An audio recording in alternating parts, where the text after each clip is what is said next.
Right, we are live. Hey guys, how's it going? Welcome back to the Kiwi Lads channel. We are here for a massive clash in the world of rugby. Ireland at home taking on the All Blacks. Now we are around 40 minutes away from the start of this contest, but there is so much to talk about when it comes to these two sides. Of course, they did play in that Rugby World Cup quarter-final, but there have been many changes since that game for both of these teams, and there's been some good form in certain regards for these sides heading into this clash as well. But starting off with the Irish, they have not been in action since July, where they were able to take down South Africa, but it is Andrew Porter at number 1, Ronan Kelleher at 2, no Dan Sheehan for this game, and Finlay Bealham as the 3. They are missing Tyke Furlong as well, and they are two massive exclusions for the Irish heading into this contest. Joe McCarthy and James Ryan will both be in the locking duo. McCarthy, he's one of those young players that has a very bright future. It's whether or not he can put it all together here. He'll be going head-to-head with Scott Barrett, so that one will certainly be must-see. Tyke Byrne at number 6. The last time that these two sides played, he was in the locking duo, but he is now as that blind side. Josh Brandon Flower at number 7, and Caelan Doris, the captain, at number 8. Jamison Gibson Park and Jack Crowley make up the 19 combination. The last time, once again, that these two sides played, it looked very different with a certain Johnny Sexton in that fly half jersey. Bundy Aki, the ball of muscle, at number 12. Gary Ringrose at number 13. And then James Lowe, Mac Hansen, and Hugo Keenan make up the Irish back 3. Looking through at New Zealand starting side, and it is very similar to what they put out on the field up against the English. The only two changes are due to HIAs, that being Cody Taylor and also Beauden Barrett. But the front row, Tamaiti Williams keeps a spot at number 1 with a Safwa Moore going in at 2, and Tyrell Lomax slotting in as the 3. Scott Barrett and Tupavai in the locking duo. Now, some thought maybe we would see Patrick Tuipulotu get promoted into the starting side, but with his experience off the bench, that is definitely something that the All Blacks will look to use. Wallace Satiti at number 6, Sam Cane number 7, and Artie Savia there to close out the loose forward trio. Now, Satiti has been a man on fire throughout 2024. He doesn't seem to be able to, at this stage, put too many feet wrong, but the question is, can the Irish shut him down? Because if they can, then that then means that Sam Cane or Artie Savia has to be the man to step up in this game. And I have to say, Savia, as busy of a player as he is, he's still been a little bit quiet in the last couple of outings. So I want to see a lot more from him. Sam Cane, he had a great game up against the Irish in that Rugby World Cup quarter-final. He will want nothing less in this matchup. In the backline, Cortez Ratama and Damien McKenzie, the Chiefs combination, getting put back together. Geordie Barrett and Rico Ioane in the midfield, so sticking with the same two as last week. Caleb Clark, Mark Talia out on the right wing after scoring 2 tries up against the English, and Will Jordan at number 15. So those are the starting lineups, ladies and gentlemen. We have got a lot of people in the chat by the looks of it, so it is very much appreciated you all being here. Top of the morning to you, says Arcade of Dreams, that I can't support the Irish because if number 1 of the Celtic nations play one of the Southern Hemispheres, they support each other. Says Salah, that is a fair point. I've seen quite a bit of Southern Hemisphere camaraderie. I've also seen a bit of a Southern rivalry that has established throughout this week. Certain people not wanting the help or the support of other sides, but overall, it's all the top sides in the world going head-to-head at the moment, and it is going to be a very entertaining November internationals. Hopefully New Zealand will pull it off, should be able to. Says Bruce, Haka is 10 minutes of blatant time wasting, says Eric J. Well, it only takes about 2, but I know some people aren't a fan of it. I know that you weren't a fan of it last week when you were complaining about it as well, but I guess we're going to see that again from yourself, Eric. Discipline all day, AB's exactly right. Discipline and handling are two things that really let them down last week, and they have to get it right here, because up against a side like the Irish, it's just going to be absolutely brutal if they cannot get it right. But we will look through at the benches, ladies and gentlemen, and there's a lot of experience off the bench for the Irish here. And we'll have to wait and see whether or not it can be a massive for them. Rob Herring, Cian Healy, and Tom O'Toole as the front row replacements. Ian Henderson and Peter O'Mahony alongside Conor Murray. That is where all of the experience is pretty much coming from, with the exception of Cian Healy off the bench. O'Mahony, of course, playing in that quarter-final. And I mean, it's just going to be very interesting to see how the All Blacks can counter Ireland in the last 20 minutes, because we actually saw a decent bench effort from New Zealand in that last contest up against England. They actually won them the game, which is something we haven't been able to say about a New Zealand bench for quite some time, but also Kieran Frawley and Jamie Osborne, bit of young talent there for the Irish to close out.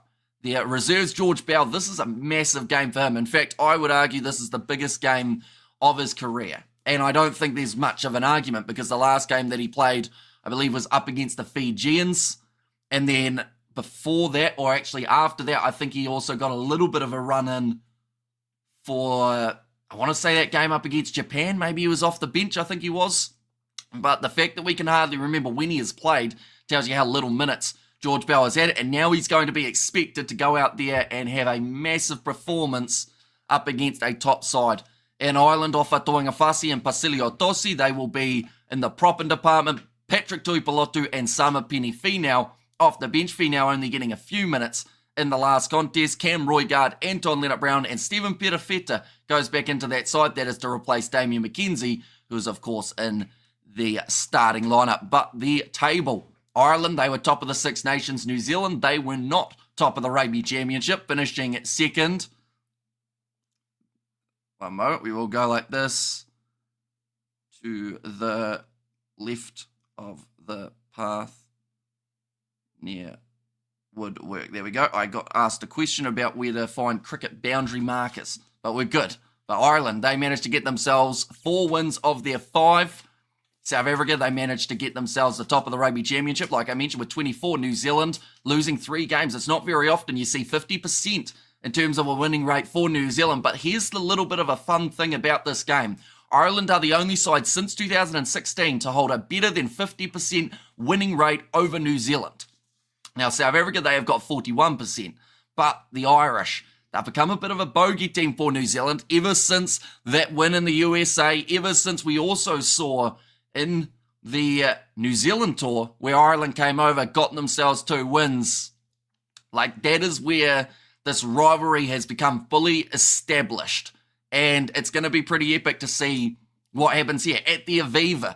Once again, we don't get to see it too often, but when we do, there are always bye-weeks. They are just shown there. They've played 18 in Dublin. New Zealand have won 83% of those with 15 wins. There has been a draw in Dublin before, but that is not what the Irish are after here. They want another victory. Looking through at what they did in July, they had 2 games up against one. The first one up against the South Africans, that was, of course, a little bit closer to being one-sided. But then saying that, first moment that they got out there on the field, they didn't get a warm-up game. They haven't got a warm-up game here. So the All Blacks have to use that to their advantage. Second game, that last-minute drop goal managed to get them the victory, 25 points to 24. And they wouldn't mind a game like that here against the ABs. The All Blacks, they have got themselves 64 points up against the Japanese, 24 up against England, so that is now 3 games in a row that they have been within 7 up against the English, but a win is a win, and I can tell you right now, this game, I'd be very surprised if it's separated by more than 7, but if it is, it either means that the All Blacks have found their rhythm and they've fired well, or the Irish have really used that home field advantage, the atmosphere to fire up, to get ready to go, and just put on an absolute clinic. Tough one to call. Dublin might win. Says Anthony. All Blacks to win by 5 points. Ireland by 10 to 15, says Kieran. Most anticipated ants in the pants game of the year. I would say it's, like, it depends on who you talk to, but I would argue that this is the most anticipated November international that we've got. And yes, there are the likes of South Africa versus Scotland, South Africa versus England, New Zealand versus France. But I do think that this game is the one that a lot of people have looked at and said, this is a must-see kind of game. Because it's just going to be awesome to see these 2 sides go head-to-head at the Aviva with a sold-out crowd, all chanting for the sides. We have got their ABs to hold position, don't kick the ball away. Irish will not let the ball go, says FNL. Is the game going to be shown live on here as I'm in work, says Gavin. Sadly, we are unable to show any match footage or audio. We will be doing the play-by-play commentary all throughout the match, though. So, of course, if you can't find anything else in terms of, like, coverage, be sure to pop back in and we'll keep you anticipating what is happening next and let you know what is happening. And really looking forward to seeing Joseph Suaalii come off the bench for the Irish, says Kiwi there. And good morning, Hamish. How's it going, my man? Absolutely great game to start our Saturday, or my Saturday. It's number 1 versus number 3 in the world. What's your score prediction? Mine is Ireland 18, New Zealand 26. Enjoy the game. So mine, I'm a bit uncertain, but I did go 26-22 in favour of the Irish. 4 points in their favour. I feel like it's one of those games, though, that it could easily go the other direction depending on momentum. Can you at least play and stream the anthems? That is sadly not available either, because if I showed any of the national anthems, you get struck as well. Even though they are national anthems, and theoretically some of them shouldn't have copyright grounds around it, but because of it being a broadcast that someone else is already broadcasting, it means that I'm unable to show the national anthems. But I'm sure that the highlights of them will be up on YouTube pretty much straight after. That is something that the All Blacks YouTube channel have done well. The Autumn Nations channel do it as well.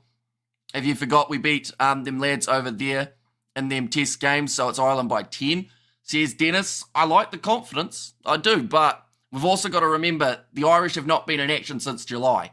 So either they'll find their rhythm straight away, they'll click, and that is where they can be very handy, or it might take them a half just to get that rhythm flowing, and then that is the half that New Zealand have to try and strike at the absolute best. They are just showing the line-out accuracy. Safwa Moore, 85% for his line-outs throughout Super Rugby, and George Bell was only 78%.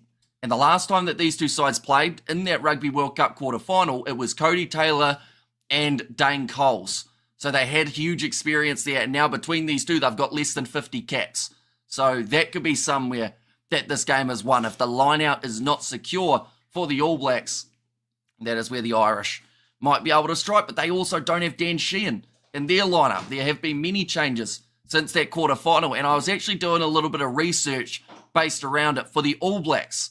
Across their side, they have 1,366 caps for that Rugby World Cup quarterfinal. 951 in the backs and 951 across the starting lineup, 415 off the bench. Now, that was including the likes of Aaron Smith, Brodie Retallick, Sam Whitelock, Bowden Barrett, who of course is not playing in this game due to a head knock. They had Richie Mo'unga in the 10 jersey.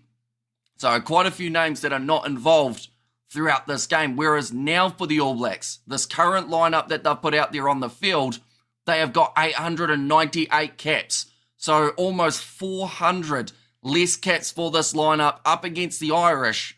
So that is a big difference maker, and they will take a little bit more time to get back into their stride because there are so many changes. Wallace Atiti was not even thought about as an international player at that point. He had a few good seasons for the Bunnings NPC, and then now, ever since Super Rugby Pacific this year, that is where we've seen Satiti become the breakthrough player that he is, and he is going to be quite the handful for the men in green. And this matchup, looking through at the Irish, people have talked about it. This is not the same Irish side that we saw in the World Cup quarterfinal. They had 1,081 caps for that match, but believe it or not, the Irish actually have more experience now than they had for that World Cup quarterfinal. They have lost Johnny Sexton, but they have got 1,335 caps, so pretty much that's just due to them playing in the extra games since then, but not having Johnny Sexton. I'm curious to see how that impacts the backline with Jack Crowley. One moment, I am about to sneeze.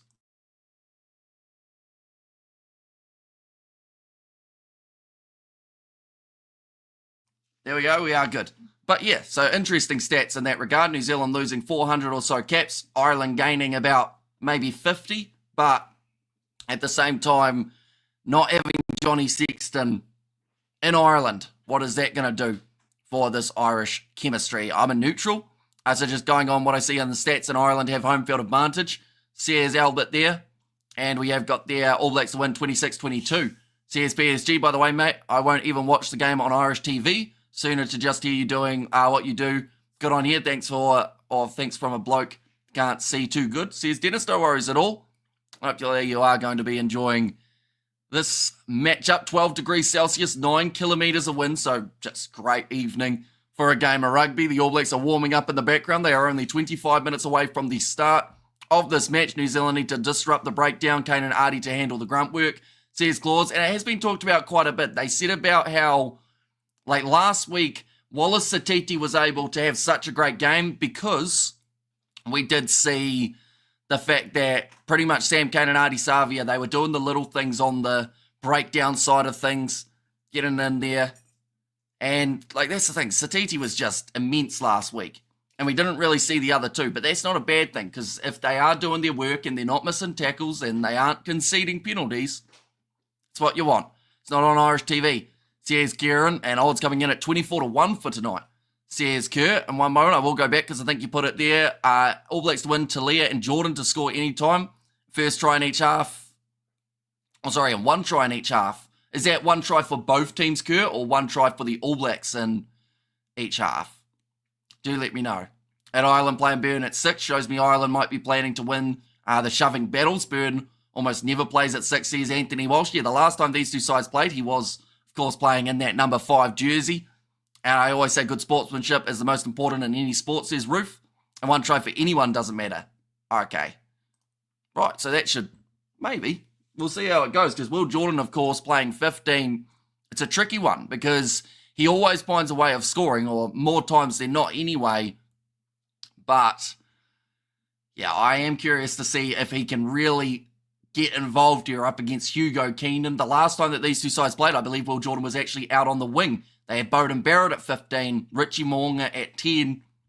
So quite a few changes in that regard, but also still coming up for these two sides throughout November. The Irish, they will be taking on the Fijians. That is going to be in 2 weeks' time. So Ireland actually play this game, then they've got a week off, and then they play, and then they've got that game taking place in late November or early December for us here in New Zealand. That is taking place on that last day. But All Blacks, they are continuing with their momentum. They will be playing France next week. They will be playing Italy the weekend after. And then they are done for their November internationals. 5 matches done and dusted under the belt. It's been quite a hard tour because they had that close game up against the English. The match up against Japan, they did go experimental with their side. But I feel like whoever played in that game up against the English, the same with this game, if you can avoid injury, more than likely they'll be playing the French next week as well. But France will be in action this weekend. They have got their first game, and that is up against Japan. So actually following suit with New Zealand in that regard.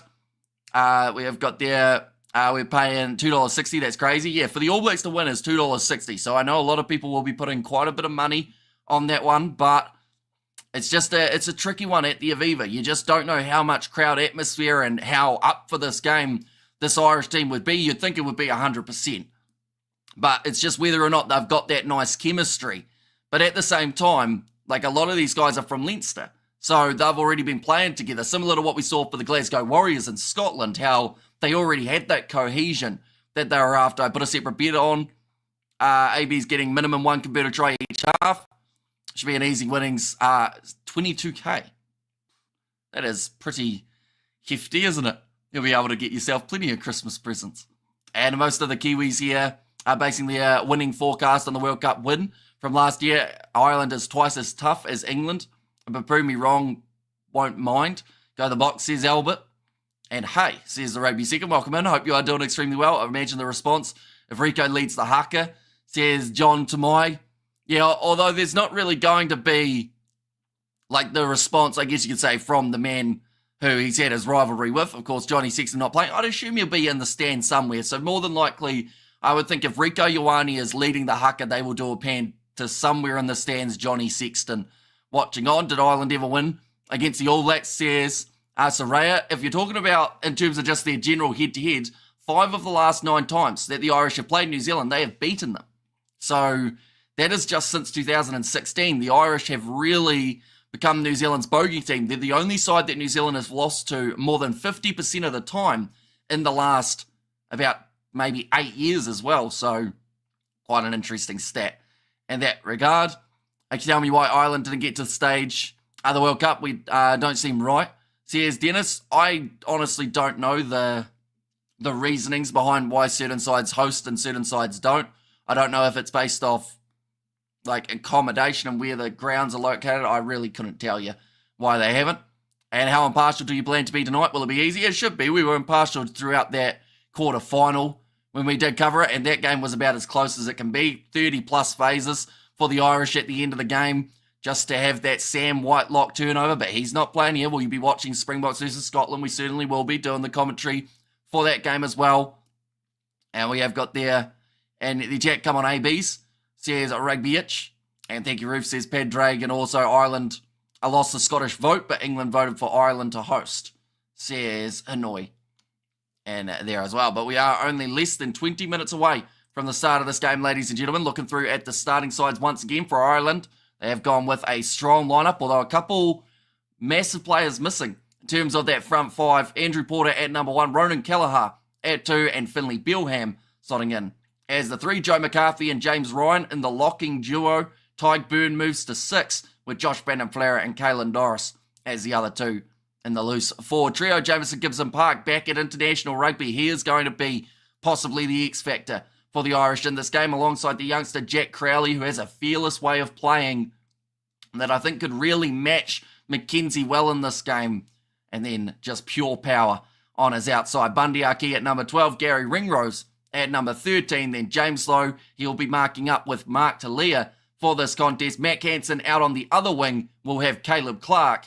And then at 15, Hugo Keenan going face-to-face with Will Jordan in the All Blacks lineup. Mighty Williams keeps a spot at number 1. Number 2 is Asafwa Moore after the injury that we did see of Cody Taylor last week. Tyrell Lomax keeps his spot at tight head prop in the locking duo, identical to the English game. Scott Barrett at number 4, and Tupovai, after not having his best performance last week, will definitely want to step up here up against this Irish side. Wallace Satiti at number 6, Sam Kane 7, and Artie Savia at number 8. It's quite interesting to think, the last time that these two sides played, Wallace Satiti did not have a cap under his belt, and now it looks like he's going to be a mainstayer for this AB side. And I still think back to what would have happened if Ethan Blackadder hadn't got injured, because I feel like that's the only reason Scott Robertson decided to take his Crusader out and take a risk, give Wallace Satiti the chance. Up till this stage, we may have only seen Satiti 2 or 3 times, similar to George Bell, but instead he's now taken his opportunity, he's got into that starting lineup, and he's made it impossible to be able to drop him from this All Black side. Cortez Aratama and Damien McKenzie, a couple of Satiti's teammates as the 9-10 combo. McKenzie coming in for the injury of Bowden Barrett. Geordie Barrett returning from injury after a long layoff, but he did of course play that game last week up against England, slowly building back into it. Rico Ioane at number 13, Caleb Clark, Mark Talia, and Will Jordan as the back 3. We have got there, how does commentating make you money, says Robert. The easy way of pretty much answering that is it doesn't, like in terms of me personally, but like the channel is monetized, so anything that we make off it, I normally put straight back into the channel, but a lot of that just goes straight into a Sky Sports subscription because of how expensive it is here in New Zealand. And we have there, Ireland are deemed to have insufficient stadiums to host together with travel issues, says Kerr there. And we have also got there, New Zealand need to keep Keenan and Lowe locked down. That's where Ireland most tries come from, says Claus. And will home field advantage count? I think so. I think the Aviva will be absolutely rocking for this Irish side, but New Zealand have to try and take the atmosphere and take the occasion out of this game. Because if they are able to do that, that is possibly where they'll play their better rugby. They did it at times up against South Africa in South Africa. Oh, there's supposed to be a little bit of rain by the looks of it. I don't think they had that on the radar before, but 13 degrees Celsius, still a nice evening for a game of rugby. Although if there is rain, we will see a lot more kicking, I would think, coming from these two sides. I don't think Razor is the answer.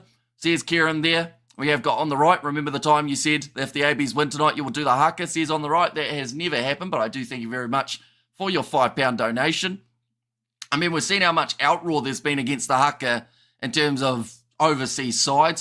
So if I was to do it on a live stream, I feel like there would be just as much, if not more, outroar. I'd probably have the Kiwis also turn against me in that regard, because I probably wouldn't do it very well. Will Nisbo be commentating today? I believe so for this game. I can hear Jeff Wilson at the moment, the Irish in the changing sheds. They are getting ready to go. Cian Healy looks locked in, just sitting down in his singlet, looking down at the ground. He will be off the bench, a hugely experienced factor for the Irish in this game. And we have got there, did you have a school Haka? The rugby boys did. I didn't really play rugby back at school. I was more refereeing it And I'm kind of glad that I stopped refereeing it because we've seen how referees get treated in our days anyway. Do you Kiwi guys actually like Sky ANZ rugby coverage? I hardly get to hear it. Like, I enjoy it because I get to see the game in terms of, like, I haven't had many issues in terms of the broadcast, but, like, I don't hear the commentators through my ears normally anyway, just because I talk too much and I have it turned down. I second the Haka vote, says Kerr. Thank you very much for the donation, Kerr, but that will not be necessary for the end of this contest. Rico Ioane, of course, he would love to lead the Haka, and it has been rumoured that he will for this game. You are the best rugby commentator. The end, says Robert there. Thank you very much. And Rod is here. Come on, the Kiwi, says Roderick Smith, reigning in Ireland. Jeez, who would have thunk it, says Bruce there as well. And greetings from St. Francis Bay in South Africa. Love your commentary, Hamish, says Craig Stevens. Thank you very much. And of course, this game actually a decent hour for you guys in the Northern Hemisphere. And actually a decent hour for us here in New Zealand as well, which is a really nice change. Last week it was a 4:10 a.m. kickoff. This week it is sitting a lot nicer. And morning, Hamish. Looking forward to another great call from you today. Come on. ALs, says Greg there. Was that ABs maybe and corrected to ALs? Unless it's like, no, I was going to say Anton Leonard Brown, but he's got the B in there as well. I'm just hoping it's a high quality game. Can we actually watch the game? Yes, sadly, not due to licensing. Any match footage or audio that you show on YouTube gets you taken straight down. You get banned for 3 months and you possibly get sued. So, yeah. It's unfortunate. Are you setting a goal for the stream? I feel like you should. Is that in regards of like a donation goal or like a like goal? Kerr. We might try and do what we did on the England one and have like a halftime challenge. We absolutely smashed the halftime challenge last time though, so we might have to aim slightly higher. But now these two sides making their way out of the tunnel. The Irish have Ian Henderson off the bench. A lot of experience for him. Peter O'Mahony as well. What's your score prediction? Honestly, at the start of the week, I decided 26 points to 22 in favour of Ireland. And that has been a prediction met with a lot of criticism and quite a few harsh comments. But, I mean, I want to see this All Black side do well. But if their discipline is like it is last week, Ireland will be a lot more clinical than England were. And that sounds harsh, but England just didn't quite strike enough to be able to fully secure that win. But if it wasn't for a missed kick from George Ford, they would have won. So, you know, it's a leaps and roundabouts kind of situation, a life goal. And your donation goal, says Kerr. Yeah, so we could set some sort of donation goal on the stream. I'm not too sure what to make it as the big one, but we'll think of that in the first half perhaps. For the halftime, what are the notable goals you have achieved in life? Probably not a lot, really. I did every game of the Rugby World Cup commentating, but I don't know if that's a notable goal. I passed school, so that's nice. Not a lot. I wear a tie on the weekends. Is that notable? Probably not. Who are most South African supporters backing? Probably happy either way.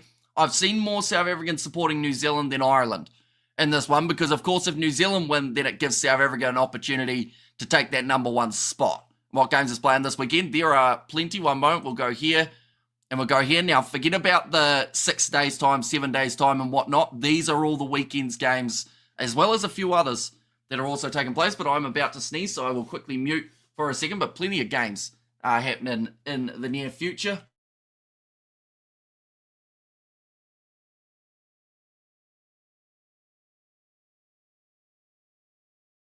There we go. I couldn't find my mouse. I was pressing around for it, but I have managed to find it now. But tomorrow we are doing England versus Australia. I'm hoping to do Italy versus Argentina as well, and then France versus Japan. The next night, Fiji versus Wales, and then Scotland versus South Africa as well. But we have got a little bit of a Irish national anthem, I believe it was. And we are almost ready to go. But the South African supporters who live in the UK support Ireland, says on the right. And we have got their, come on New Zealand, do us a favour, says Andrew. See, that is pretty much, in terms of me saying how a few South Africans want to see New Zealand do well here, that is pretty much the gist of it there. We have got their rubbish, mate. Where's the faith, win or lose? It's a building process, takes place, says Mike. But that's the thing. If I back New Zealand every game, I get called biased and I get more hate than if I back who I do think has a chance of winning this game. So in a way, I just can't win by giving predictions. But like I said, The penalty is the issue.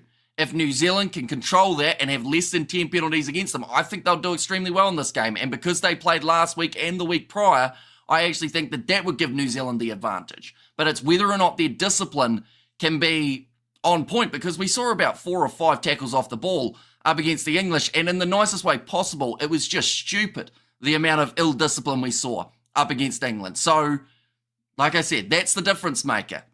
It's whether or not New Zealand can control themselves on and off the ball and just slightly get it right. Who's that little president? Says Marco. I don't actually know his name, but of course he is there every game to shake the hands of the players. I am a South African supporter. New Zealand need to win. Hamish, you can support the ABs all day, every day, says Hangarat. And we have got there, where do you live, says Dadiani. Are you talking about my exact address or just the country I'm in? I'm currently in New Zealand for this one. But like we always say, we are going to be trying to call it straight down the middle. I'd say notable achievement, definitely building a worldwide online rugby community and consistently delivering excellent commentary, says Kurt. My reading of that one probably didn't show it, but greatly appreciated, Kurt. I've also been on a cruise ship. Of course, are we going to see any action? Only me making faces and doing the commentary. Sadly, due to rugby's licensing and just in general broadcasting restrictions, it means that I'm not able to show any match footage without getting a copyright strike and taken off YouTube. We have got there, Ireland are a hardcore side, but I hope New Zealand win, says Graggle. We love Higgy, he loves sport, says Dennis there. If New Zealand win is Springbok Spurs, says Soraya. Of course, they still have to make sure that they get themselves the win. Is it going to be commentary and no pictures? That is correct, yeah. Just due to broadcasting restrictions, it means sadly I can't show any match footage or audio. I'm a South African. New Zealand is my second team, and 27-21 to New Zealand. Be more positive, Hamish, says Mornay Lagrange. But yeah, that's the thing. Like, anytime in this whole channel's history that I've predicted a side to win, I get the backlash from the other team, you know, and I even get backlash from the team that I predict to win. So, you know, like I said on that commentary, though, I said if New Zealand really fire, they can win by 10 to 15. But my prediction at the moment, based off what I've seen from last week and the week prior, and based off what we saw the last time Ireland were out in action up against South Africa, I've gone Ireland by 4. I could be completely wrong. We have got there, how biased is your local press regarding this game, says on the right.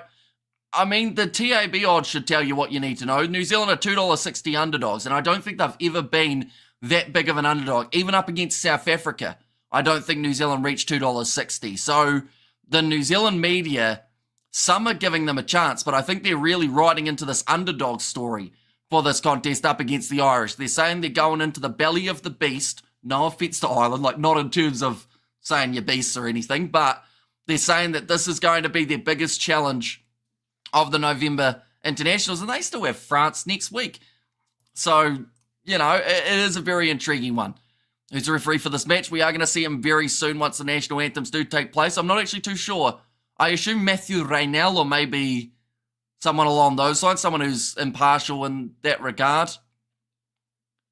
Might be Nick. I see Nick Berry, but I think he might be an assistant. Oh, it could be the Georgian. I see Christoph Ridley. I see Ninashvili, I think it is. Oh, no, that's not his name. Who needs a job, says Jason. Exactly right, Jason. Nigel Owen says, David, that would be quite an entertaining one. If he made like the big beeline down the tunnel, running in and taking over. Great commentary, thanks, mate, says Chris Knight. Thank you very much. But the New Zealand national anthem has taken place, so while that is happening, we will show you the New Zealand starting lineup. Tamaiti Williams, Asafa Amoy, and Tyrell Lomax as the front row. Scott Barrett and Tupavai in the locking duo. Bowden Barrett watching on with AJ Lamb, TJ Perenara, a few other men all there watching this game closely. Wallace Atiti at number 6, Sam Kane 7, and then Ardi Savia as... Oh, okay, a little bit interesting there. They only played half the New Zealand national anthem. Caleb Clark was going to continue singing, but they've cut them short. They've said, nah, you're going to get the first half. On to the Irish. But yeah, this loose forward trio could be an extremely entertaining one. Cortez Aratama and Damien McKenzie as the 9-10 combo. The All Blacks are looking a little bit confused at why they only got half of their song. But in the midfield, it is Geordie Barrett and Rico Ioane. Caleb Clark out on the left wing. Mark Talia out on the right. And then number 15, it is Will Jordan. But for the Irish, it is Andrew Porter, Ronan Kelleher, and Finlay Bilham as the front row. Joe McCarthy and James Ryan in the locking duo with Tyg Byrne at 6. He was playing 5 the last time that these two sides went head-to-head. Josh Van Flair at 7 and Caelan Doris, the captain, as the number 8. Jamison Gibson Park and Jack Crowley in the 9-10 channel. Bundy Aki and Gary Ringrose. Then James Lowe, Matt Hansen, and Hugo Keenan at number 15. I think that was actually the Irish national anthem as well. Oh no, now we've got the Ireland part. And Ireland by 10 minimum. And we have got the Ireland by 6. I want the All Blacks to win, and New Zealand win, but up to 15 points. Or if they win by up to 15 points, they go second. If they win by more than 15 points, ABs go to first, and South Africa second, says Kerr. And there as well. And we have got there after South Africa. New Zealand's anthem is my next favourite. They're destroying it, says Stephen Burrow there. And they didn't even finish the New Zealand national anthem, says Nelly C. Yeah, they got half of it, so I guess I can't think of a time that that's happened. To be honest, not in recent time anyway. But it looked like it definitely stumped the New Zealand players. They were ready to go for the second half. Oh, the Haka should be done twice, says Grant, since they did cut out half the anthem. I'm Irish, but please leave politics, says LJ the man. And we have the All Blacks by 25, says Leon. That would certainly be a surprise if they can win by that big of a margin. But the thing is, if there was ever going to be a game, right, where they can do that, I don't think it's this one, but because we haven't seen the Irish in action since July, I feel like that's something that New Zealand have to use to their advantage. And while Ireland are refining their chemistry, that's when they have to strike. But if they don't get a lot of points early, it's going to be a tough one. But the All Blacks, they have finished their, well, they kind of finished their national anthem. The Irish have finished theirs. And now we've got the Haka, and then we are ready to go. You either get half in the Haka or full anthem, no Haka, says Kerr. And there as well, disrespectful, that's for sure. If we didn't play our national anthem, you'd all take civil action, says Ray. And good morning, everyone, says Amelia. Although Leinster has played, says Stephen. That is true. And that is one benefit that the Irish have, because they have so many players from that Leinster setup that could be a little bit similar to Glasgow up against the Fijians, how they find their rhythm in that regard. But it does look like it's Rico who is going to be leading the Haka here. Normally it's TJ. Then when it's not TJ, it's Cody Taylor, because neither of them are there. And to be honest, I did think that Scott Robertson would have considered giving TJ the game just to have him as that Haka leader and have that experience, but Rico does get the nod. And I am about to sneeze again, ladies and gentlemen. Hay fever does suck, so we will quickly mute for a second, and then we will be back rearing to go.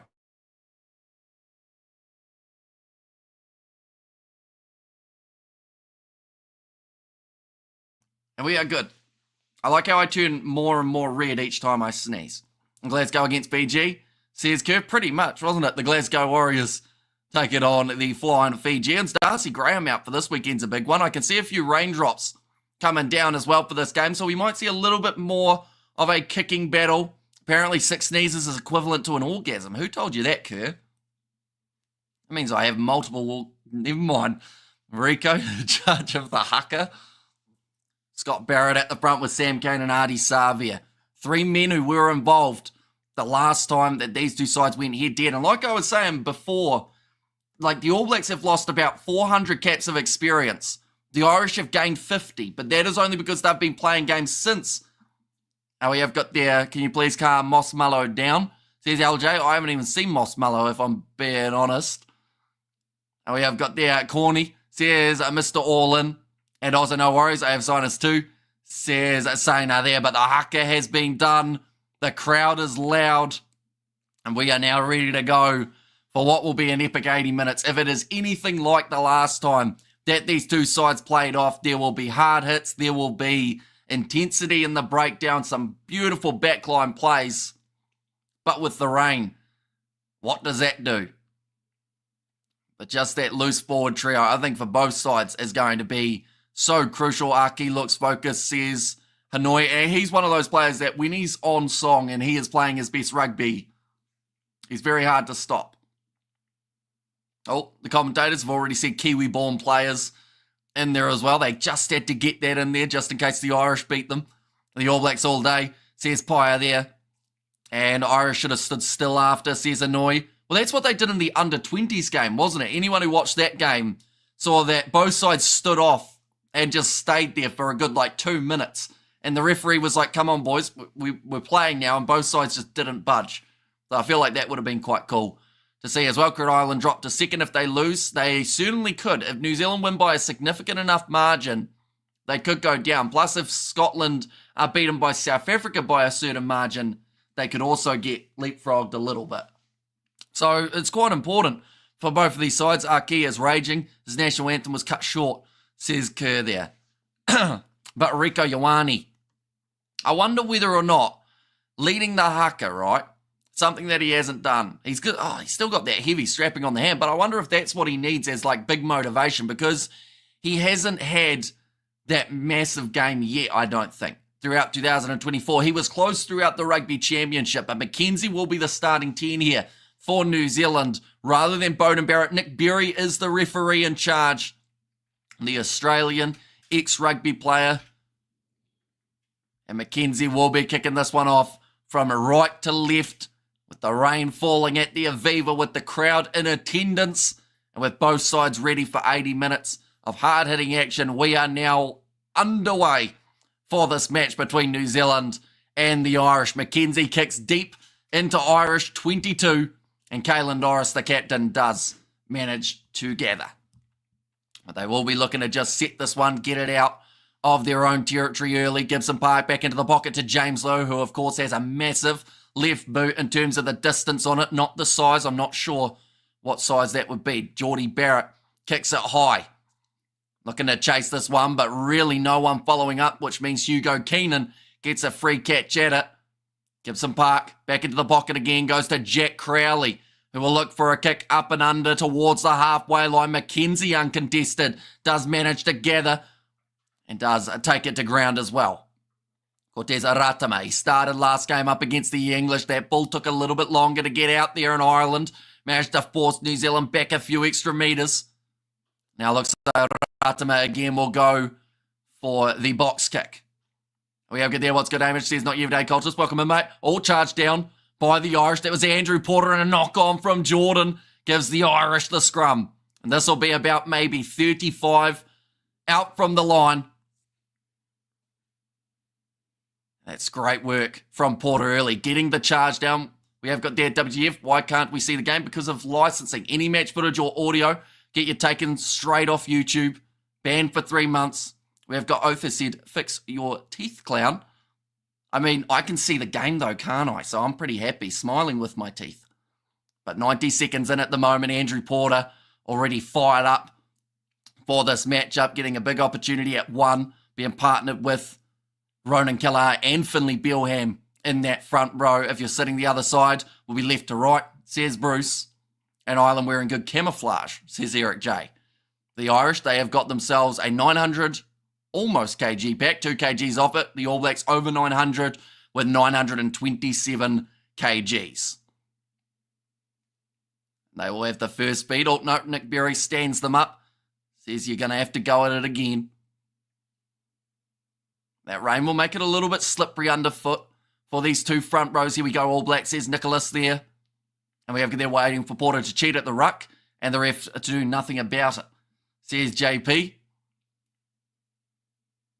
He's certainly a physical man in those breakdowns, Andrew Porter, 927 kgs. Yeah, there's a lot of size about them. Safwa and Moore, of course, bumping those numbers up to Mighty Williams in the front row. Although something that we saw recently was to Mighty Williams and Pasilio Tosi. New Zealand were close to 940 kgs, but they didn't actually get the bigger shove up against the Japanese. Hello, Hamish, how you doing, mate? Says Bebop. I am doing very well, Bebop. Hopefully you are doing just as well, if not better. 3 minutes in and we are already shifting the location of the scrum as both sides struggling to get their feet underneath them.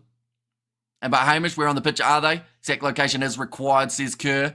So I would say they are approximately, hang on, we just got to see this location of the scrum, but I would say they're approximately 12.8 metres from the sideline and probably about 34.4 metres from New Zealand's try line, if I had to estimate.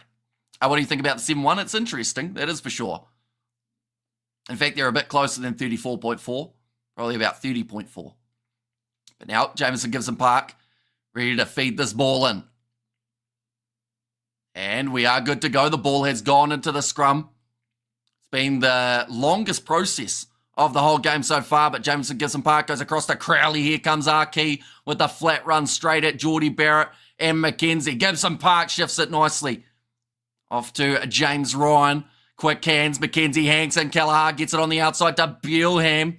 Lomax's opposite number has to make that tackle, but the Irish on hot attack already. Sam Cane trying to get in the breakdown, loses his footing. Gibson Park, Crowley goes across in behind Arkey. That's going to be knocked on by the Irish. Just a bit of a miscommunication there. Have you been calibrated, says Dennis.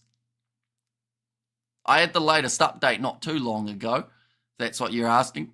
They normally update me every few months.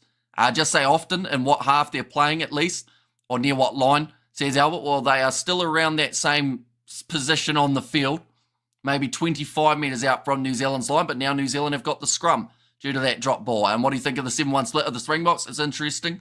It's an interesting choice. They'll have to make sure they're leading the Scottish anyway at the time that bench makes their way on. Will you have a morning Guinness, Hamish? I will not. No, straight after this, I have to drive an hour to cricket and then play about a 7-hour game of cricket and then drive home and then do the all-nighter for the next 3 live streams. So I don't think drinking would be the best play this early on. Now 5 minutes in, the All Blacks will now get to test their scrum. It's going to be just inside their 22. Wet underfoot, yep, and a little bit of rain still falling. About 13 degrees, so not too bad temperature-wise, but just slippery. Artie Savia shifts it off the back. Geordie Barrett, in fact, this time it's Damian McKenzie. That is a great kick from inside of his 22. And that will get it into the half of the Irish. Great kick from the ABCs on the right. And we have got the Ireland in the AB's quarter. Cricket snooze, Snorefest, says Barry. It'll be interesting today, though, because there's going to be a bit of a situation in terms of who has been selected for both teams. Could be a punch-up. Who knows? Would help visualise if you mention moving right to left or left to right, etc. Says Corey O'Neill. I can do that. I can add a little bit of left to right action. Ronan Kelleher, ready to throw this ball in. Nicely taken by Joe McCarthy. Jamison Gibson Park shifts it left. There you go. Out to Caelan Doris, who is in central position on the field. Looks like Gibson Park will set up the kick, though. Sam Cane not quite able to charge it down. This one's being chased by Hugo Keenan, but Clark manages to get it, and there is a penalty in favour of the Irish. Obstruction against New Zealand, and a little bit of a whistle being blown. I think Jamison Gibson Park pushed over Caleb Clark afterwards for trying to hang on to the ball. We have their box the best for the next 10 years, says Gary. This one will be about maybe 25 metres out in front for Jack Crowley. Pretty much completely central on the field, but this is going to be for obstruction. Who was it against? It was against Geordie Barrett. Good one, mate. Against his future side in terms of Leinster. Although that one was Mac Hansen, who was a Connaught boy, I think. We have got there. Here we go with the stupid penalties from the All Blacks, says Grant. And yeah, it's something that I mentioned in my prediction. How if the All Blacks give away stupid errors like they did in the last game in terms of those penalties, like it will cost them a lot of points here up against Ireland. 30 seconds remaining of the shot clock and shot clock. That wasn't, I made it sound like a chicken there. But that one has gone over, but 3-0 in favour of the Irish. Get Roygaard on the field. I think it's a bit early to make the sub. 7 minutes in. Ratama, he's only touched it a couple times. At this point, as a fullback, I love when my guys give protection like that when the ball is up, says Hanoi. And we have got there, well, silly penalty, says Mashihu. And there as well, but back to the halfway line. New Zealand now down by 3. And McKenzie kicks it off. James Lowe gets it away to Doris again, who has been heavily involved in terms of those kickoffs. Gibson Park told to use it. Will more than likely look to clear this one towards the touchline, as he was told that it was not taken back. And it does go into touch. Geordie Barrett takes it inside of New Zealand's half. They will have the line out now on the near side of the field. Your nose is getting more red. Try local honey to help your hay fever, says Craig. It could be a good idea. Like, I've got hay fever tablets, but I think that I just take them for fun at this point because they don't actually work, I don't think. Are you a batsman, keeper, or a bowler? Says Andrew. Probably more of a batsman now, but I did wicket keep last year. I might actually have to wicket keep today, which isn't ideal because at practice I tore a hamstring. But, like, yeah, that's a bit rough from Ratama, but he's managed to regather, and he's got Satiti's been foot tripped. He's gone down like a sack of spuds. But now James Lowe gets in the breakdown, tries to get the turnover. Kane gets it away to Savia. The Irish scrambling to try and get that ball back, but Ratama goes to the right-hand side now for the All Blacks. In the middle of the field, Ronan Killar over the ball, but there was a player in the wrong place with Finlay Bilham. And this penalty now goes the way of the All Blacks.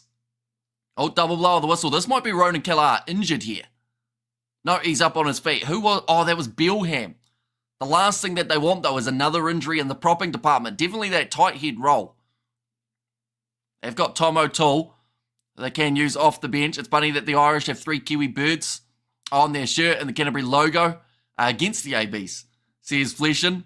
Why was that not a penalty for the ABs holding on? Because of the injured player, Finlay Bilham. He was on the wrong side of the breakdown. So that's what ended up being the penalty for not rolling away. Now, Nick Berry, he did apologise after. He said, I didn't realise he was injured, or else he would have been a little bit more lenient. But Damian McKenzie will now have the opportunity to line up these 3 points. What were the 3 birds called? Kiwis? Is that the right answer, Eric? I feel like if it's anything like the old ones, in terms of your comments, there's probably a trick question to it. Did you at least get some decent sleep before you get on the oval? Are you going to catch it up at Cow's Corner? I managed some sleep. Of course, I got up at 3 a.m. to announce the Springboks versus Scotland side. So I've kind of had a bit of a start-stop. How far out's the kick? About 32 metres for Damian McKenzie. And he has got it over.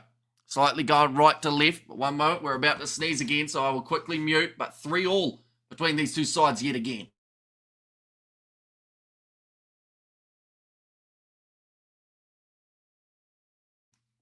We are good. Who looks strongest so far? I mean, we've seen more of Ireland with the ball in hand. But there's really, like, to be honest, we've had 10 minutes that has been, like, not so much telling of how this momentum's going to go. Like, Ireland had more possession, so you could say they're doing very nicely, but it's been very stop-start throughout the early stages. So it's very hard to tell who has momentum at the moment. But Geordie Barrett takes it well under the high ball. Ratama, 25 metres out from his line, will look to shift this one to the right. And that's a big shot coming in from Ryan on Lomax. This one's going to be taken back. Counter-up coming from the Irish. They're very strategic at the moment because they are trying their best to make Ratama uncomfortable. Not happy I'll miss rugby tomorrow due to flying. I should have organised that better, says Kerr. Well, you get to see Scotland versus South Africa, though, Kerr. Oh, Nick Berry almost had to make the tackle there. Gibson Park. Currently the Irish in possession. That'll be about 40 metres out from New Zealand's line. Going to the right now with Mac Hansen. He's a long way off his wing. Bundy Aki dropping the ball cold. That is something you don't see too often. A little bit of a slippery ball situation, though. And he's frustrated, Bundy Aki, by the looks of it. I think Ireland are playing better, but New Zealand have had a breakthrough. Sears on the right.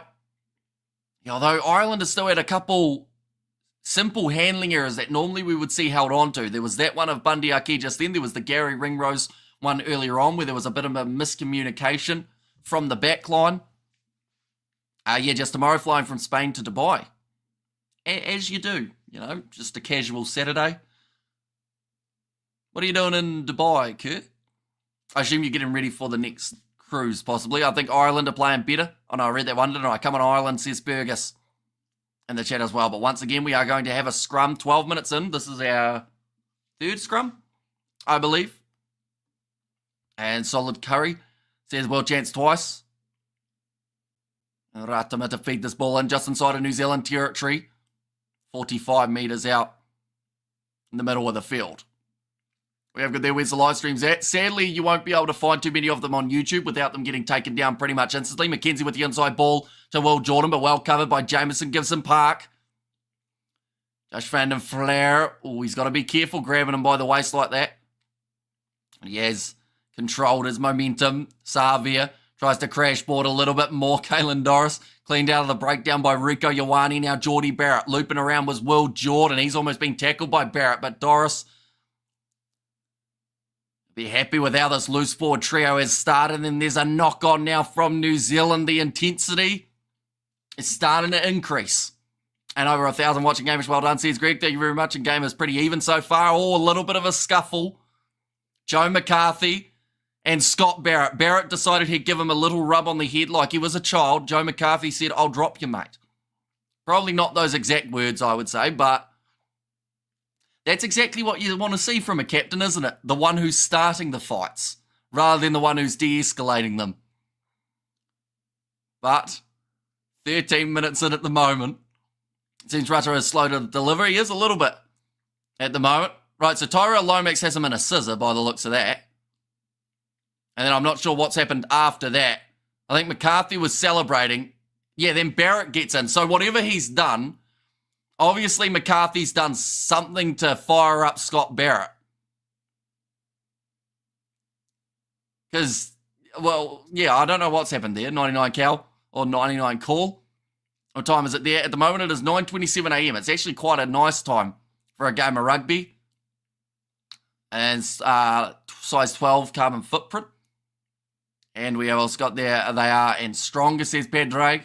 As South African Island needs to be beaten, says Stato there. But now it is going to be the scrum for the Irish. They are 40 metres out from New Zealand's line again. And they've got 3 on the right, 3 on the left. In terms of how they've set up for the scrum. Bring back the biff. Says NZ Guy. Why Barrett think he is Buckius. And good morning, Hamish. It's been forever since I've been here. Welcome back, Xavier. You need surgery, mate, says Eric J. Surgery? Now currently 13 and a half minutes in. And the knee has gone down for New Zealand. So the free kick to Ireland. They cannot take a scrum here, but they might consider just going for that big up and under. Is Crowley going to do it? Yeah, he's pointing to the sky. I think that's going to be the plan. Hello from Bangkok, says Maniac. Welcome in. And why do all these nines look so short? Mainly because they are compared to some of the other positions. But here comes Crowley with the up and under into the All Blacks 22. And well taken by Will Jordan. Calls the mark as well. I've got cricket this morning, so I'm watching you waking up, says Xavier. We kick towards the touchline. Jordan does find touch inside of Irish territory. Do Ireland lose the number 1 spot if they lose? It depends a little bit in terms of kind of the jump. But I think if they do lose by a certain margin, New Zealand go to 1. But if they don't lose by a certain margin but still lose, I think South Africa can go 1 at the end of this game. And then it's dependent on what happens for Scotland versus South Africa. Ronan Callaghan now throw this ball in. Looks like Joe McCarthy really sneaking in. And stolen by Tupou Vai. Ball bounces up for McKenzie. He takes on the shorts like Gibson Park, gets in his face and drags him to the ground. And bring the money and the brandy, says Lee Jean. Now, Safwan Moore, 40 metres out from New Zealand line again. They haven't spent a lot of time inside of the Irish half at the moment. Now, Ratama. Again, we'll kick this one up in the Aviva rainy sky to Leah trying to chase. He was shepherded as well. Same thing that Barrett got penalised is the same that Jameson Gibson Park has just been penalised for as well. I hated Australia versus Pakistan in the ODI yesterday. Says Xavier, Ratama way off the pace, need Roygaard. Says Josh. He's just taking that little bit longer, although to the credit of Ireland, they are making it difficult for him. Because every breakdown, or at least a majority of them, Ireland have one guy who is designated to trying to disrupt it a little bit, to try and push over and make Ratama hesitant. And that is exactly what they're doing pretty much perfectly in this case. There's nothing illegal about it. It's just more so they're just trying to disrupt it enough that Ratama second guesses himself of whether or not to do it. And then that stops New Zealand from getting that quick ball out. Safwa Moore throws it into Scott Barrett there. Now Sam Cane wrapping around the back. Ratama goes to Rico, and that was a hospital pass and a half, but Talia will go with the pick and go. Round the side of the breakdown, New Zealand 30 metres out from the line now. Tackle from Bielham, so he has recovered from his injury nicely. Satiti taken down by Ringrose. Now Ratama goes to McKenzie. Barrett, short ball to Jordan.